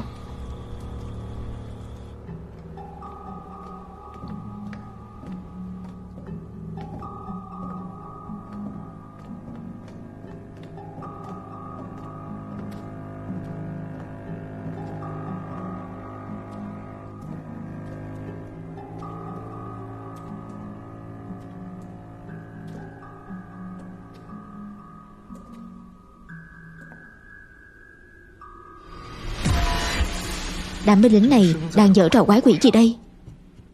Giả ma giả quỷ. Có thấy những sợi tơ trên thi thể không? Nếu tôi đoán không sai, đám quân Việt này đã chừa vào việc kéo những sợi dây thép đó để khiến thi thể nhanh chóng xuất hiện bên cạnh bãi đá ngầm, rồi lại nhanh chóng biến mất. Nhưng làm điều đó bằng cách nào? Nguyên lý tương tự như kéo buồm lên thôi. Chúng lợi dụng sương mù để dụ tàu thuyền đến gần bãi đá ngầm trước, sau đó dựng một thiết bị giống như là mái chòm. Chỉ cần kéo dây thừng là thi thể sẽ nhanh chóng xuất hiện, rồi lại kéo dây thêm một lần nữa, thi thể sẽ nhanh chóng biến mất.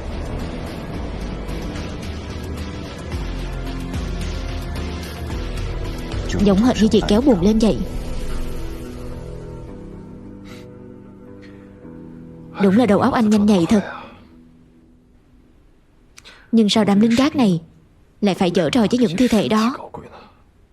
Cút, tay chân dùng dây.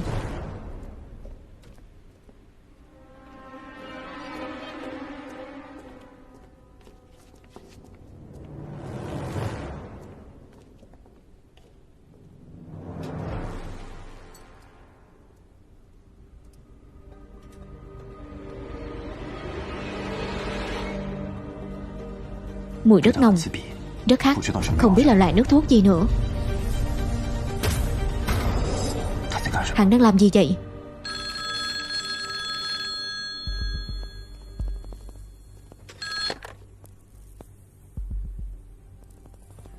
Từ bãi đá ngầm Bàng Hoa đến đây, theo phán đoán của tôi, người bình thường không thể bơi qua được, ngoài người của Trương Khải Sơn ra. Mau lên, tất cả lập tức chuẩn bị vũ khí. Nếu là người của Trương Khải Sơn thật thì tìm kiếm kiểu này sẽ không thấy đâu. Hôm nay chúng ta nhất định phải.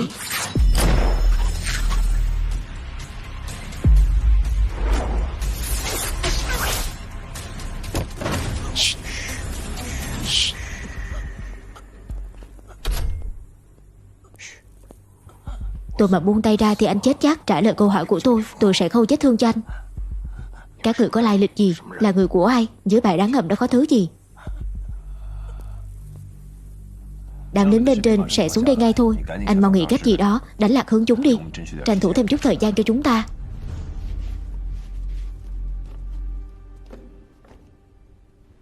Tôi biết dưới bãi đá ngầm đó có gì rồi. Trước khi lệnh cấm biển vào cuối thời Minh được ban hành, có người đã vận chuyển một lượng lớn kỳ trân dị bảo từ các nước vùng vịnh Ba Tư thông qua tuyến hải lộ thông thương với nước ngoài. Tổng cộng có 67 con thuyền. Khi đoàn thuyền này đi qua bãi đá ngầm Bàng Hoa thì gặp bão lớn và bị chìm. Nhìn cái kiểu quỷ quái của đám người trên bãi đá ngầm kia là biết ngay bọn chúng không đến để trục vớt kho báu từ tàu đắm đâu. Chắc chắn là dưới bãi đá ngầm này còn có thứ gì khác. Bọn chúng định cho nổ tung hang đá ngầm này. Nổ à? Nổ ra được thì tốt quá. Vậy chúng ta giúp chúng một tay đi, lấy thêm thuốc nổ cho nổ luôn phòng điều khiển. Có gì đó không đúng. Tại sao mãi mà bọn chúng vẫn chưa cho nổ hang ra? Bởi vì chúng không dám nổ, cho rằng bên dưới có thứ gì đó nguy hiểm. Bên dưới có thứ nguy hiểm như vậy thật thì chúng ta càng phải cho nó nổ. Mau lên bon tàu xem đi, xem thử có phải là bọn chúng đã lên bon tàu rồi không. Đừng quên, trên con tàu này có đến mấy trăm khẩu súng và mấy trăm con tin. Nếu chúng ta không gây ra chút động tĩnh gì, chắc chắn sẽ không thể thoát ra được. Qua kia xem đi, dân. Từ bãi đá ngầm Bàng Hoa đến đây, người bình thường không thể bơi qua được, ngoài người của Trương Khải Sơn ra. Mau nghĩ rồi quyết định đi, không còn thời gian nữa. Đánh cược một phen, mạo hiểm thử xem. Anh chịu liều rồi à?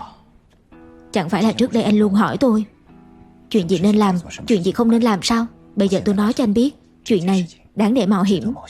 Nhưng tôi cũng nói rõ trước nhé, đây chỉ là đang mạo hiểm thôi, không được quá khích.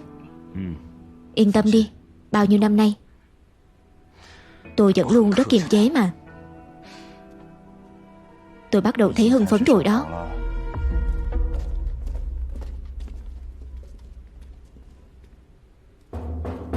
Vào đi.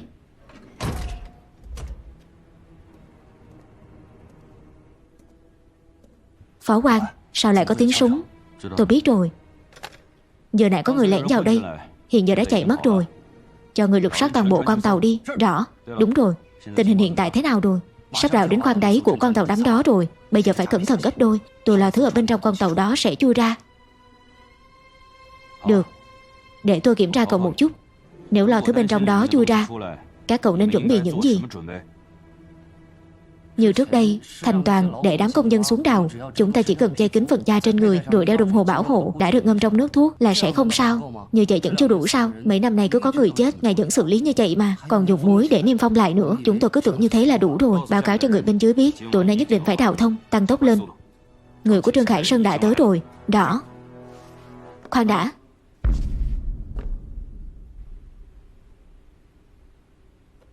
Cậu từng nghe nói đến một người đàn ông tên là Trương Hải Diêm chưa? Thuộc hạ không rõ. Một người đẹp trai như vậy mà lại chưa từng nghe đến sao? Người này trực thuộc Cục Hồ sơ Nam Bộ, Cục Phụ Giám sát Hàng hải Nam Dương, chuyên điều tra những chuyện kỳ lạ trên vùng biển Nam Dương. Người này là một cao thủ tuyệt đỉnh, tiếng tăm lẫy lừng. Đến chuyện đó mà cậu cũng không biết à? Để tôi nói cho cậu biết, biệt danh của hắn là Ôn Thần Biển Cả. Người này là kẻ thù truyền kiếp của tôi. Tôi đã sống với cái bóng của hắn rất lâu rồi.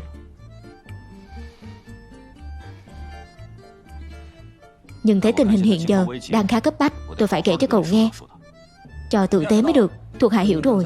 Nhưng chẳng phải là vừa nãy ngài nói đó là người của Trương Khải Sơn sao? Tên Trương Hải Diêm này còn khó đối phó hơn Trương Khải Sơn gấp 1000 lần, 1.000 lần. Vừa rồi tôi không nói cho các cậu biết là vì sợ các cậu nghe xong sẽ sợ đến mức tè ra quần. Nhưng bây giờ hắn đã lẻn vào đây rồi, chúng ta gặp rắc rối lớn rồi đó. Vậy ý của phó quan là... Tôi chắc chắn 100% rằng Trương Hải Diêm này đã lẻn vào đây rồi. Người đàn ông này cực kỳ nguy hiểm. Nếu chúng ta không hoàn thành việc đó, không cho nổ mở nó ra, thì hôm nay tất cả chúng ta đều sẽ phải chết ở đây. Rõ. Vậy tôi sẽ sắp xếp cho đám công nhân xuống dưới. Dù sao thì chúng cũng chẳng sống nổi, sớm muộn gì cũng sẽ chết hết thôi. Đồ ngu. Các cậu tự mình xuống dưới đào đi. Bảo đám công nhân đó cút xa ra một chút. Tôi chỉ tin tưởng các cậu thôi, hiểu chưa? Rõ. Đóng cửa lại.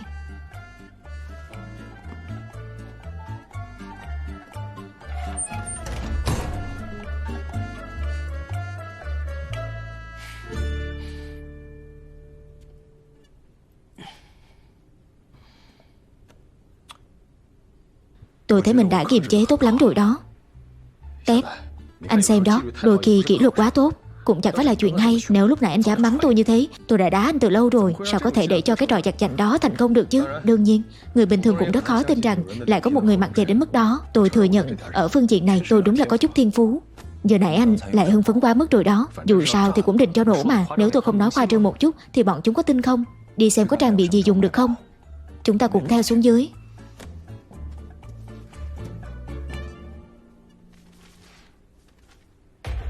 Cỏ độc, hình dạng giống như bộ công anh. Sau khi tiếp xúc sẽ chết ngay lập tức, hoặc chậm hơn một lúc.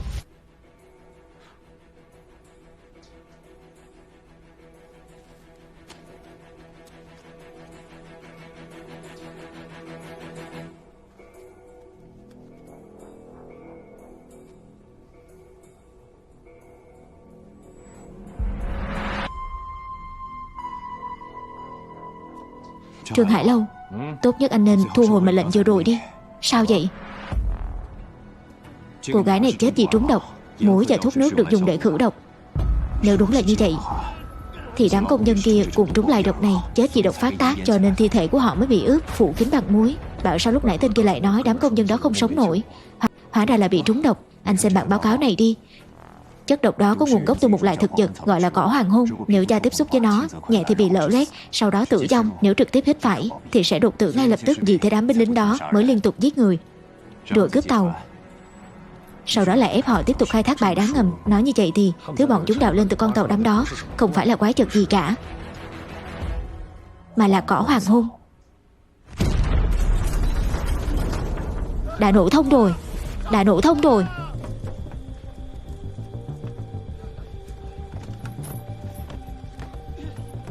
Có phải là tôi gây họa rồi không? Anh nói đúng đó. Đằng nào cũng là chết. Đến lúc phải dọn dẹp đống hỗn loạn này rồi. Nếu chúng ta không xuống địa ngục thì ai xuống? Vậy thì chúng ta là một trận ra trò thôi.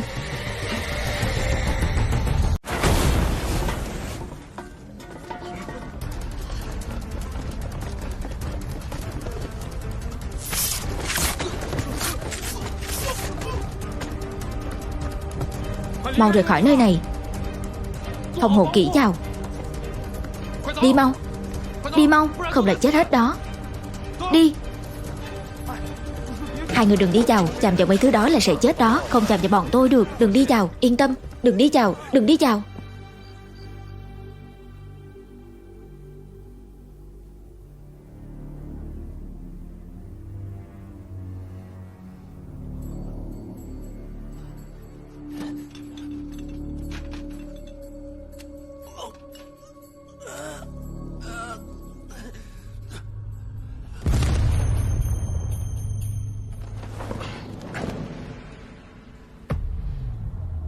Có mùi tử thi. Tép, anh nhìn này, thuyền bị vôi hóa. Đá ngầm và thân thuyền đều dính chặt vào nhau rồi, không nhìn rõ được. Trông không giống là thuyền đắm thời nhà Minh thật. Đừng nghiên cứu nữa. Bên ngoài toàn là nước biển. Chỗ này sập sệ quá rồi, rất dễ bị sập. Tranh thủ hành động thôi.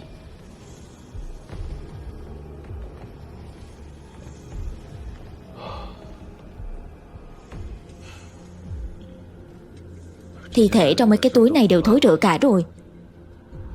Sao những người cổ đại này lại muốn treo mấy thi thể này lên ta? Anh nhìn chỗ này đi. Nếu tôi đoán không nhầm thì treo những thi thể này lên, thu thập dịch thi thể để nuôi dưỡng đống cây này.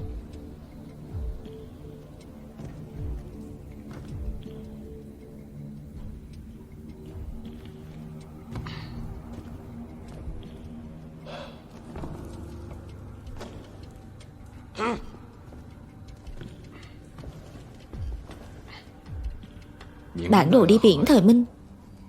Thảo nào đống thi thể kia lại thối rữa đến mức đó. Có thể là thuyền viên thời đó. Chắc mấy cái túi xác này cũng là do họ treo lên.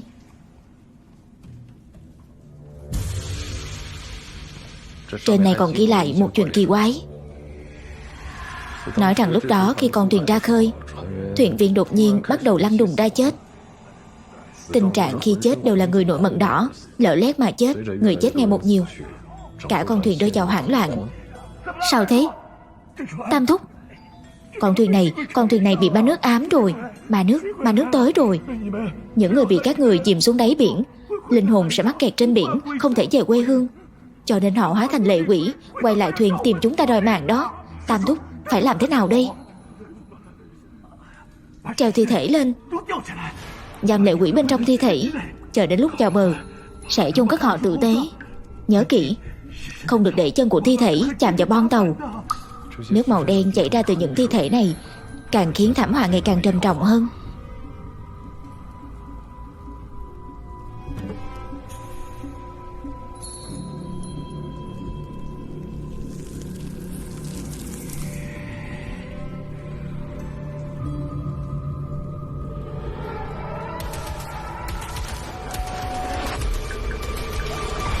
Chắc là năm đó trên thuyền có người trúng độc của cỏ hoàng hôn.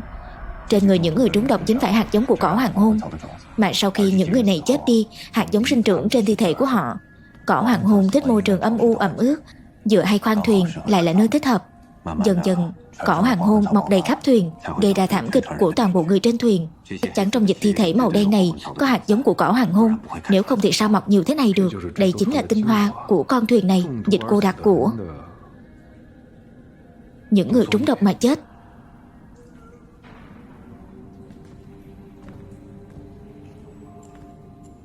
Muốn làm thế nào? Chắc chắn là mấy thằng ôn con ở trên muốn thứ này. Sao có thể giữ lại thứ nguy hiểm thế này, rêu rắc tai ương được chứ? Để tao khử độc cho chúng mày. Trông anh khá là hưởng thụ rồi đó. Vậy à? Lộ liễu chạy cơ à? Mấy cậu qua bên đó giúp một tay đi. Mau, đi mau. Dân. Phó quan, anh sao vậy? Sao ở đây hỗn loạn thế này? Anh hạ lệnh cho nổ hang đá ngầm, bây giờ đã cho nổ đá ngầm rồi, có thứ gì đó chui ra, người của chúng ta bị thương nặng. Anh bị Trương Hải Diêm đánh ra trong nỗi này sao? Ai cơ? Trương Hải Diêm ạ? Chính là kẻ thù truyền kiếp của anh đó. Trương Hải Diêm. Không thể để chúng cướp mất thành quả bao năm cố gắng của tư trưởng và chúng ta được. Cho dù phải chết, tôi cũng phải mang những hạt giống đó dạy cho ngài ấy. Có người đến kìa.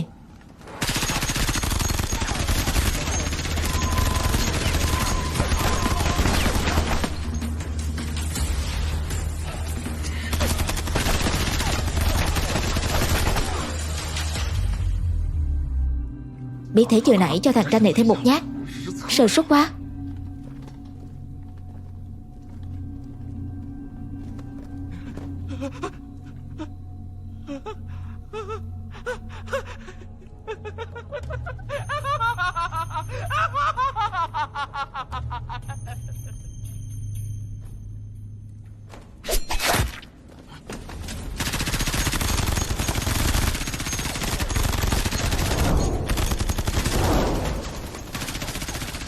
Tiêu hủy tất cả chứng cứ, không được bỏ sót chỗ nào.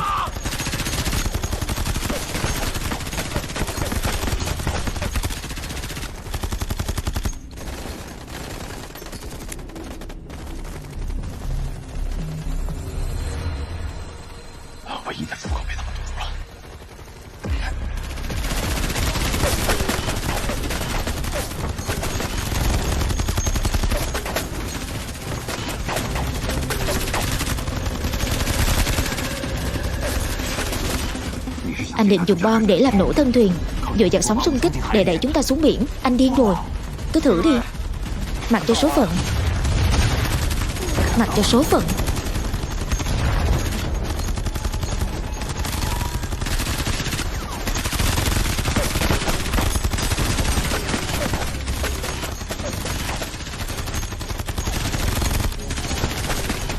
Ném toàn bộ bom vào đó, nổ chết bọn họ đi.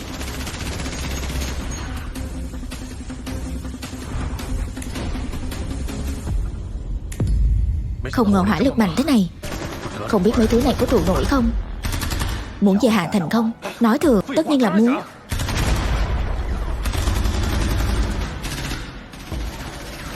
Vậy thì tốt. Ý anh là gì? Trương Hải Lâu, tôi không muốn về Hạ Thành. Tôi không còn gì vướng bận ở đó nữa. Anh về thay tôi đi. Tép, anh đừng có. Trương Hải Hiệp, anh làm gì thế?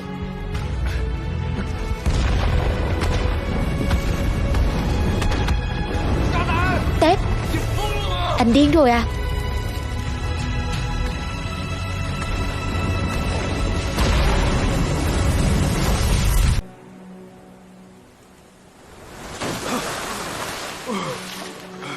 Tép, Tép ơi.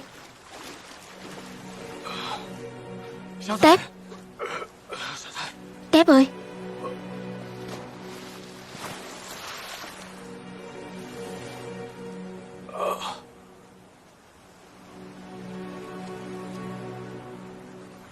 Tép ơi.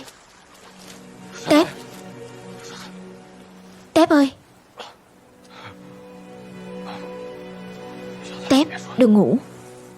Tôi đưa anh về nhà. Vậy anh có từng nghĩ đến những người xung quanh anh không? Anh sướng cái thân anh, còn người xung quanh thì sao?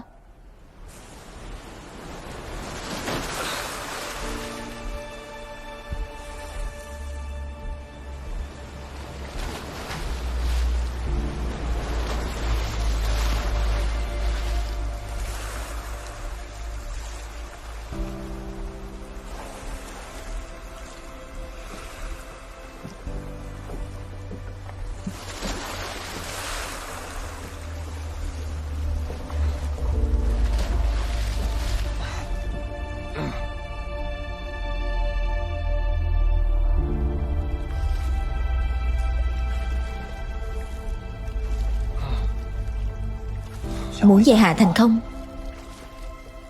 Nói thừa, tất nhiên là muốn. Tôi không muốn về Hạ Thành. Tôi không còn gì vướng bận ở đó nữa. Anh về thay tôi đi.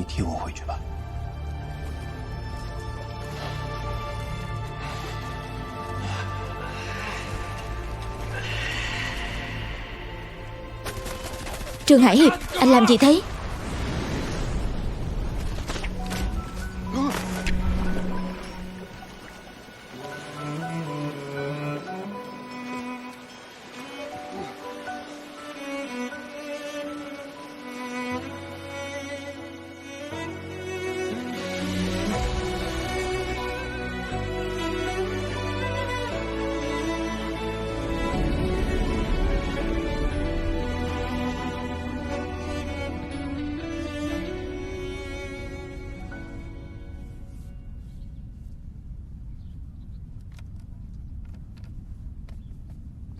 Sư phụ.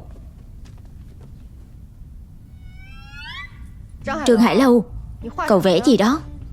Vẽ chim Hà Mi, giống không?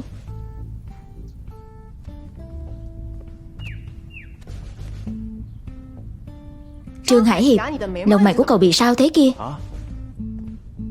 Đi rửa lông mày đi.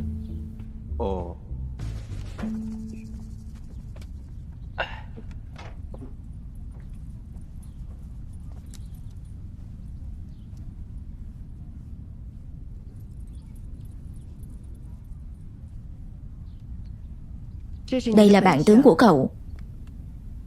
Bản tướng của cậu là rắn. Rắn sẽ nuốt chửng tất cả. Nhưng không trách cậu được. Số cậu còn may. Còn có Trương Hải Hiệp ở bên cậu, cậu ấy sẽ nhắc nhở cậu.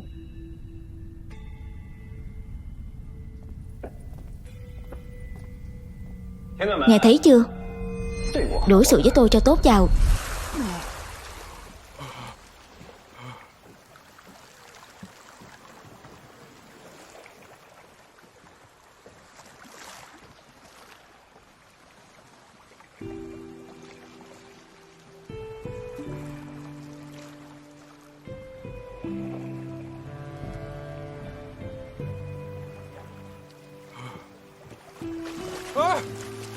Cứu giới!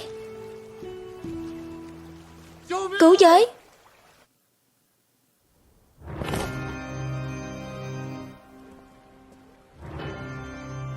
Sư trưởng, nửa tháng trước thuyền xuất phát từ bãi đá ngầm Bàn Hoa, hôm nay mới cập cảng. Đây là thư tay của Phó quan Trần. Kính gửi sư trưởng, phiêu bạt 10 năm, đệ tử không phụ lòng kỳ vọng, đã lấy được hạt giống của cỏ hoàng hôn, hoàn thành ủy thác của người. Xin sư trưởng hết sức cẩn thận với Cục Hồ sơ Nam Bộ trực thuộc Vụ Giám sát Hàng hải. Người mà thuộc hạ gặp ở bãi đá ngầm Bàn Hoa là Trương Hải Chiêm, nhân viên điều tra của Cục Hồ sơ. Ngoài ra, cỏ độc hoàng hôn đã lan rộng, binh lính trên thuyền đều đã bị lây nhiễm, những người khác đều đã bị diệt khẩu.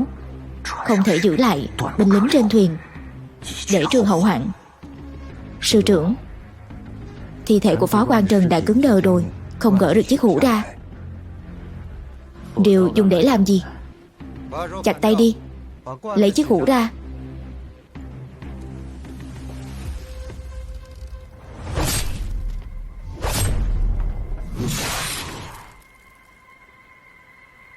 Ở Nam Dương có một nơi trực thuộc Vụ Giám sát Hàng hải, được gọi là Cục Hồ sơ Nam Bộ.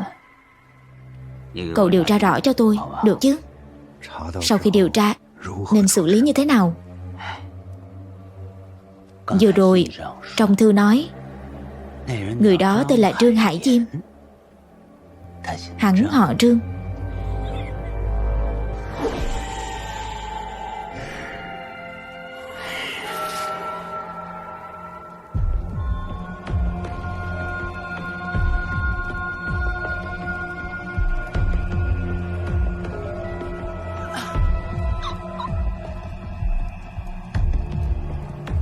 Người nhà họ Trương, cuối cùng tôi cũng tìm được mấy người.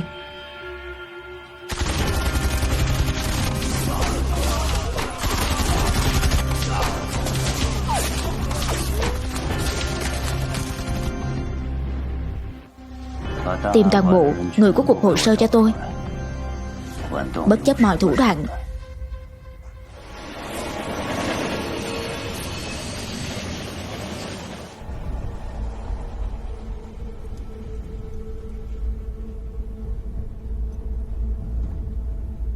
Sư trưởng, trước đó tôi đã đi khắp nơi điều tra, không tìm thấy chỗ nào được gọi là Cục Hồ sơ Nam Bộ hết. Nhưng chúng ta bắt được vài người nghi ngờ là thành viên của Cục Hồ sơ. Có người khai ra một vài manh mối.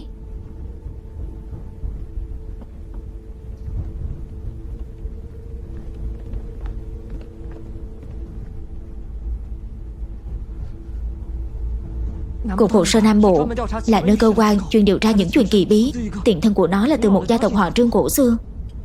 Gia tộc đó vô cùng thần bí, có sức mạnh vượt xa người bình thường.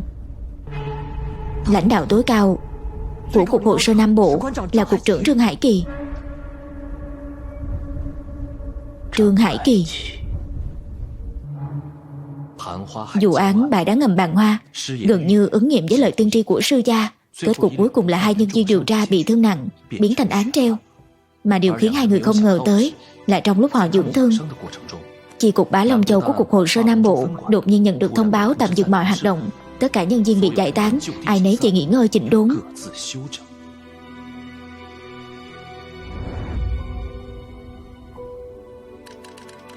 Trương Hải Lâu vẫn cố gắng liên lạc với tổng cục, nhưng mãi mà vẫn không nhận được hồi âm nào.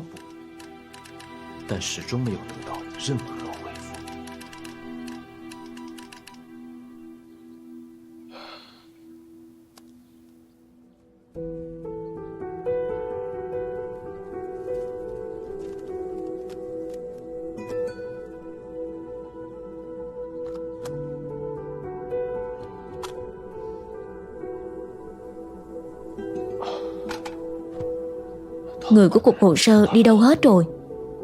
Sao ngay cả sư phụ cũng không phản hồi?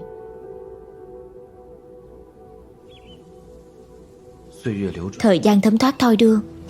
Trong 3 năm sau vụ án bãi đá ngầm Bàn Hoa, các chi cục của Cục Hồ sơ Nam Bộ liên tục có thành viên của Cục Hồ sơ mất tích. Cục trưởng Trương Hải Kỳ của Cục Hồ sơ vẫn luôn điều tra.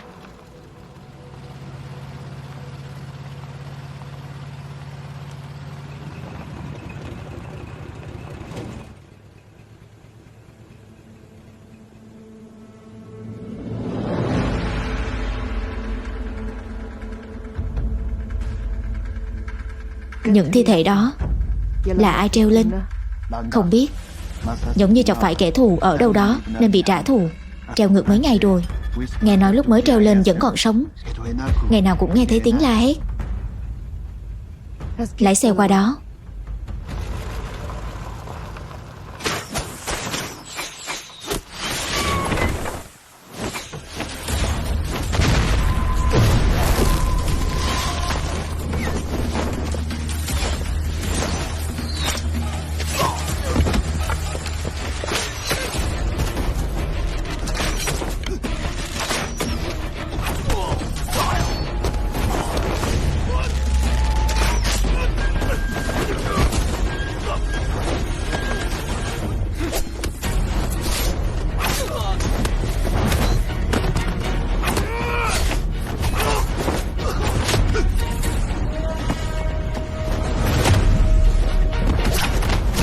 Vì sao muốn giết người của Cục Hồ sơ?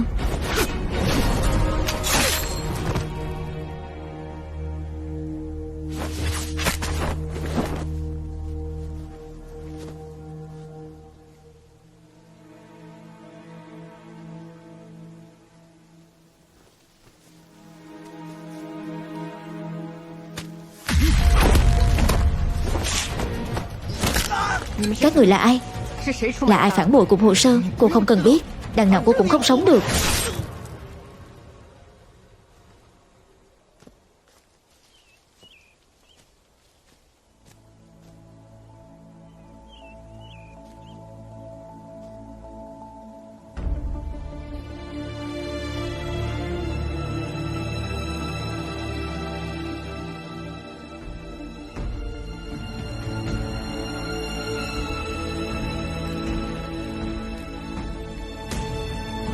Tôi sẽ không để mọi người chết không rõ ràng thế này đâu.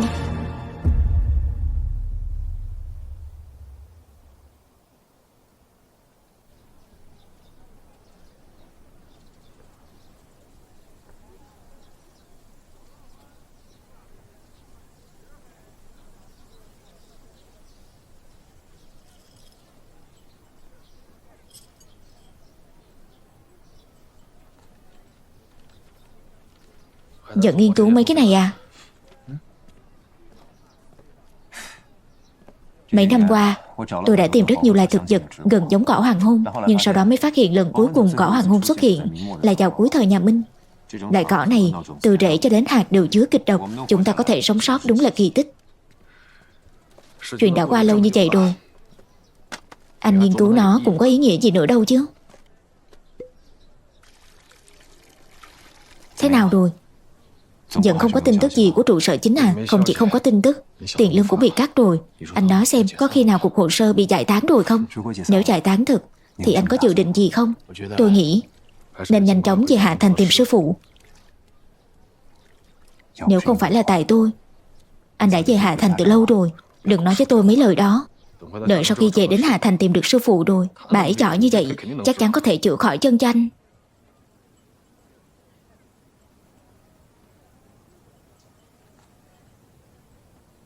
Cho dù không chữa khỏi, chẳng phải là vẫn còn có tôi sao? Tôi phụng dưỡng, lo ma chay chanh. Chân của tôi không chữa khỏi được đâu. Sẽ có một ngày anh phải hành động một mình. Tôi sẽ không ở bên cạnh anh. Sẽ không có ai để mắt đến anh hết.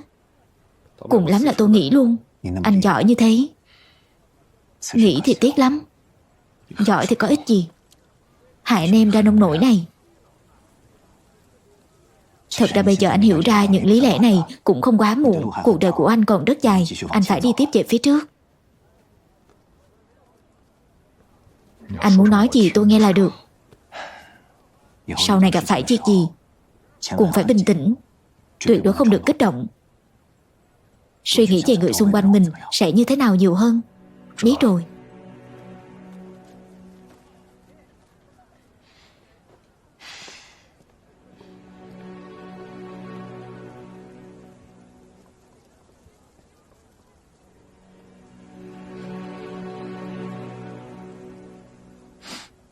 Xin lỗi.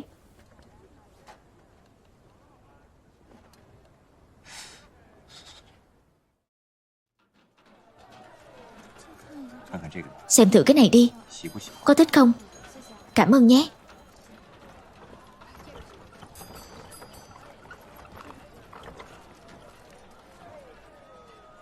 Báo đây, báo đây. Một loài thực vật có độc, bí ẩn sinh sôi với số lượng lớn. Từ thành xuất hiện nhiều người bị trúng độc chết. Cậu bé, cho tôi tờ báo. Báo đây, báo đây. Một loài thực vật có độc, bí ẩn sinh sôi với số lượng lớn. Từ thành xuất hiện nhiều người bị trúng độc chết. Có việc làm rồi đây. Nhanh nào. Anh nhìn cái này đi. Nó có giống với thứ tôi nghĩ không? Hết tiền rồi mà anh còn mua nhiều báo thế làm gì? Tôi nhặt cho anh cả đống báo về rồi cơ mà. Từ thành bất ngờ xuất hiện chứng bệnh lạ, hình dạng giống Bộ Công Anh. Toàn thân nổi những nốt ban đỏ, đi kèm với hiện tượng lở loét. Sau khi hít vào sẽ nhanh chóng tử vong. Cỏ hoàng hôn. 3 năm rồi. Trừ đám công việc đó ra thì chỉ còn hai chúng ta là người sống sót ra khỏi bãi đá ngầm Bàn Hoa thôi. Mấy năm nay tôi vẫn luôn tìm kiếm tư liệu về cỏ hoàng hôn, nhưng không có kết quả. Cuối cùng hôm nay nó cũng xuất hiện rồi. Lũ khốn đó lại xuất hiện nữa. Rốt cuộc là chúng muốn làm gì đây? Tà thần năm đó cũng xuất phát từ chỗ bọn quân Việt. Chưa biết chừng hai việc này cũng có liên quan tới nhau.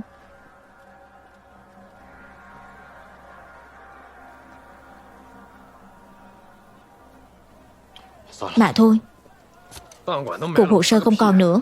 Tôi điều tra làm khỉ khô gì, liên quan gì đến tôi?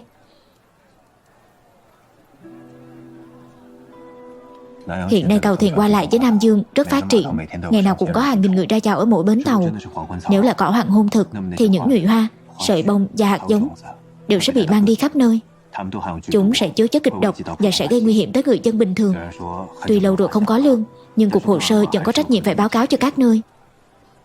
Anh cũng không muốn người dân gặp nạn đúng không? Hay anh đi xem thử đi. Tôi đi rồi về liền.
Tép ơi,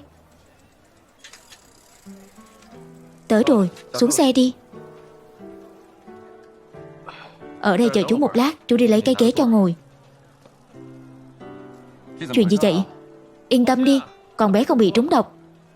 Tôi canh ở ngoài thành 3 ngày trời. Tôi đã sát khuẩn, tắm rửa hết rồi. Tôi với anh đều hiểu cho loại độc này. Nếu bị trúng độc, chắc chắn trong 3 ngày sẽ bị lở loét. Ngồi đi. Trương Hải Kiều. Gọi chú Tép đi. Chú Tép ạ. Anh lấy chữ thuộc hàng cùng gia giới với mình để đặt tên cho lớp sau sao? Sư phụ nói những người lưu lạc ở nước ngoài đều có thể dùng chữ Hải để thể hiện sự xa cách, phiêu bạt. Khác rồi đúng không? Xa cách, phiêu bạt.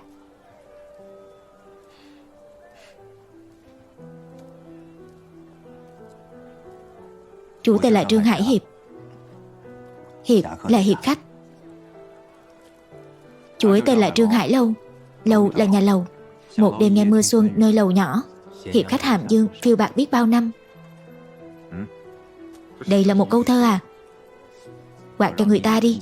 Được.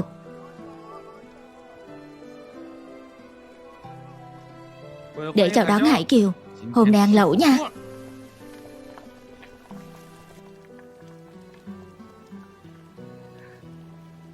Cảm ơn chú Tép.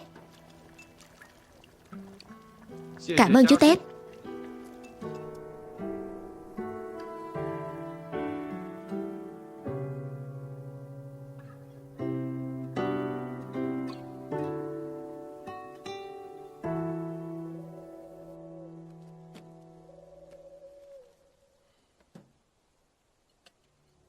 Ban đầu cỏ hoàng hôn đồng thời bùng phát sớm nhất ở 3 ngôi làng này.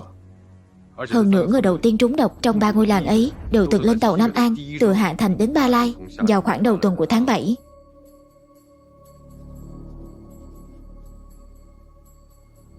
Tôi đã điều tra tin tức của Hạ Thành rồi. Không có ai bị trúng độc cỏ hoàng hôn hết. Cũng có nghĩa là chắc chắn 3 người này bị trúng độc ở trên tàu. Anh có thể nhìn kỹ vị trí của 3 ngôi làng này xem. Dựa khéo phân bố đồng đều ở Tư Thành. Tôi nghĩ là có người cố tình tìm 3 người này rồi cho họ mang theo độc của cỏ hoàng hôn về đến làng cùng lúc. Như thế thì tốc độ lan rộng của cỏ độc này có thể đạt đến mức nhanh nhất. Nếu chuyện lần này cũng do đám quân Việt đi đào cỏ hoàng hôn năm đó gây ra, vậy thì có khả năng người của chúng ở trên tàu Nam An.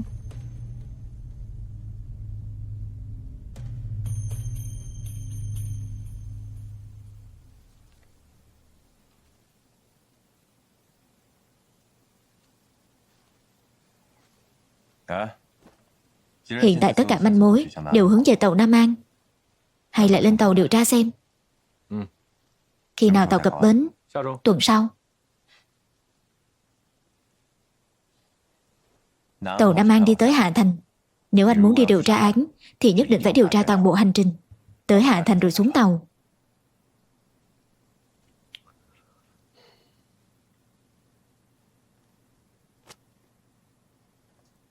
Vé tàu của Nam An rất đắt. Dù là vé 1 chiều ở khoang dưới, tiền của chúng ta cũng chỉ đủ mua một vé thôi. Hơn nữa đến lúc anh quay về cũng là 1 năm sau rồi, đúng không? Anh không cần lo chuyện này, tôi đã nghĩ rồi. Bán nơi này đi, chúng ta sẽ mua được 2 vé cùng về Hạ Thành. Hơn nữa, còn có thể về Hạ Thành dưới danh nghĩa điều tra vụ án, chứ nhất quyết không phải là bỏ trốn, bán cục hồ sơ sao?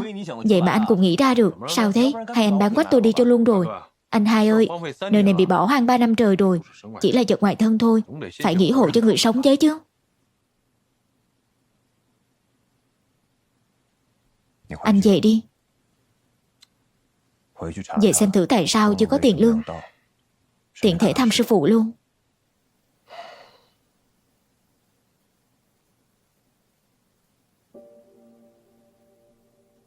Nếu cuộc hồ sơ Nam Bộ không còn nữa thì anh đừng về đây.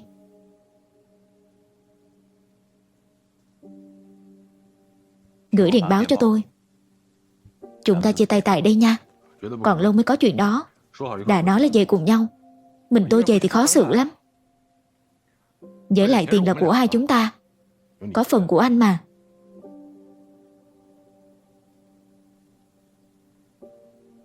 Tôi quyết định rồi. Tôi không về đâu. Anh về thay tôi đi. Không nhất thiết phải hao phí cả đời cùng tôi. Thôi, tôi nên điều tra 3 ngôi làng kia trước thì hơn. Có lẽ anh nói đúng. Thế này thì hai ta không cần về Hạ Thành nữa rồi. Cũng ổn.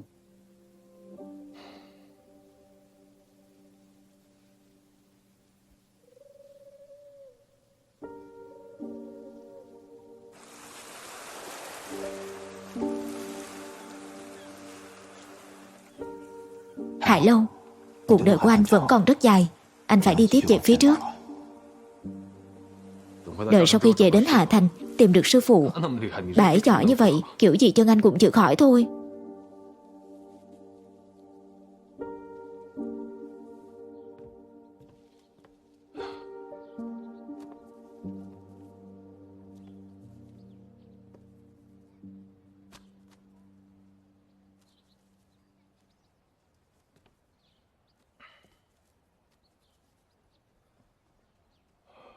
Mới đó mà đã đổi phe rồi à?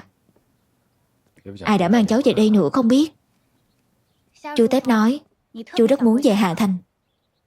Trong lòng có việc muốn làm thật không dễ dàng gì. Chú ấy ngưỡng mộ chú lắm đó. Thế nên hai người muốn đuổi chú đi. Chú đã nói là chú đưa cháu về thì phải chăm nom chú Tép như bố ruột đó sao? Cháu sẽ chăm sóc chú Tép thật tốt. Chú có thể yên tâm mà đi. Trường Hải Hiệp dạy cho nó như vậy sao? Đó cũng là suy nghĩ của cháu. Sau này cháu và chú Tép sẽ sống nương tựa vào nhau. Cháu và chú ấy sẽ nỗ lực làm ăn, đợi gom đủ tiền, sẽ tới Hạ Thành đoàn tụ với chú. Chú cứ yên tâm đi đi. Không có chú cũng không chết được.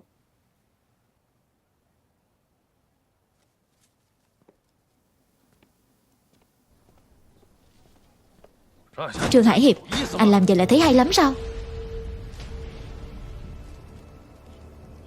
Ông chưa chết sao? Bị đá khỏi cục hồ sơ mà vẫn còn mặt mũi tới đây nữa à? Ông muốn tôi tống ông vào tù hay là ông tự vào? Đừng manh động. Phải gọi là ngài Trương Thụy Phát. Xét theo gia chế thì ông ấy vẫn là trưởng bối của sư phụ.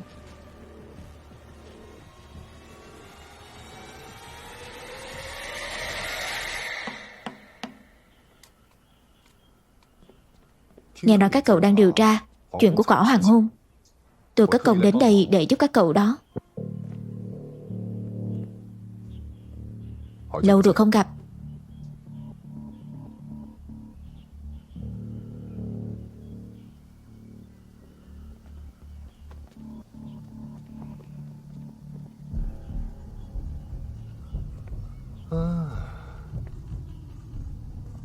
Cao thủ dân gian quả nhiên vẫn là dân nghèo.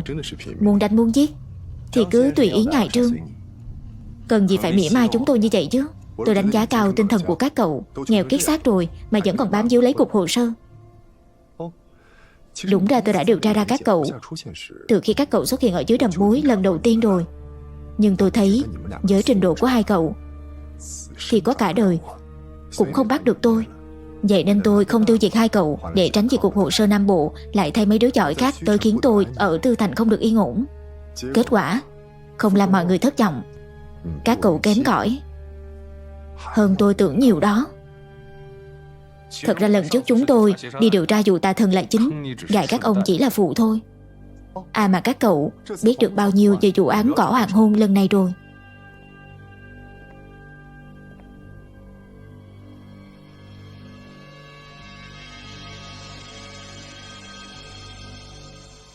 Đừng lãng phí thời gian của tôi, Trường Hải Lâu. Cỏ hoàng hôn đã không xuất hiện mấy trăm năm rồi. Lần này Tư Thành bất ngờ bùng phát cỏ hoàng hôn. Cậu lại sống sót trở về giữa đống xác chết. Theo như tôi biết, chỉ những ai từng tiếp xúc với cỏ hoàng hôn mới có thể hình thành nên lá chắn sinh học trong cơ thể. Cậu làm thế nào mà tiếp xúc được với nó?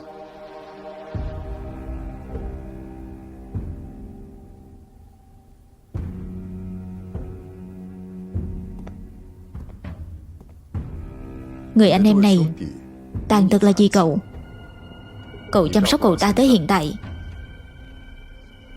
có thấy mệt lắm không? Nếu có sự cố bất ngờ xảy ra, chẳng hạn như tôi giết cậu ta hù cậu,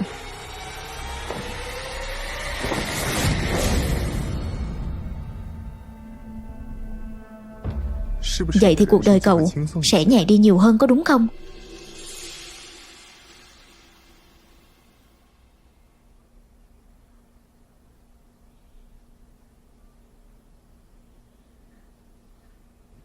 Ông từng là người của cục hồ sơ, nên chắc cũng biết quy định của cục hồ sơ. Quy định trước giờ của cục hồ sơ Nam Bộ là chuyện không nên nói. Thì cho dù là người thân thiết có chết trước mặt mình cũng sẽ không nói. Ông lấy anh ấy ra uy hiếp tôi sao được? Ông cứ giữ anh ấy thoải mái. Tôi xin cáo từ.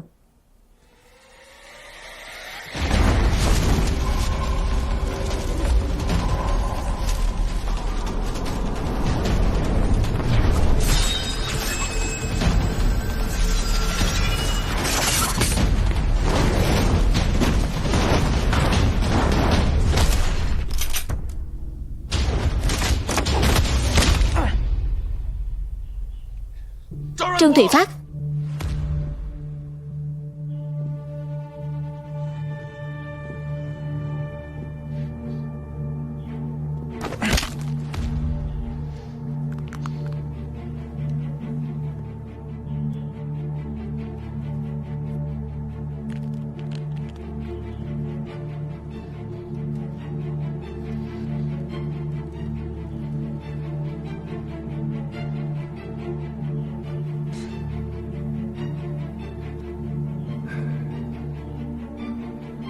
Đúng là cảm động thật, đáng ngưỡng mộ thật. Vậy thì tôi có thể ép cung rồi. Cậu trả lời câu hỏi của tôi. Bây giờ tôi sẽ bắt đầu bóp nát từng đốt xương sống của cậu ta từ trên xuống. Cậu chậm trả lời 1 phút, tôi sẽ bóp nát thêm 1 đốt. Bây giờ cậu ta vẫn còn cảm giác. 7 phút nữa. Ngoài cái đầu còn cử động được. Không đúng, phải là cậu ta chỉ còn mỗi cái đầu là cử động được thôi đó.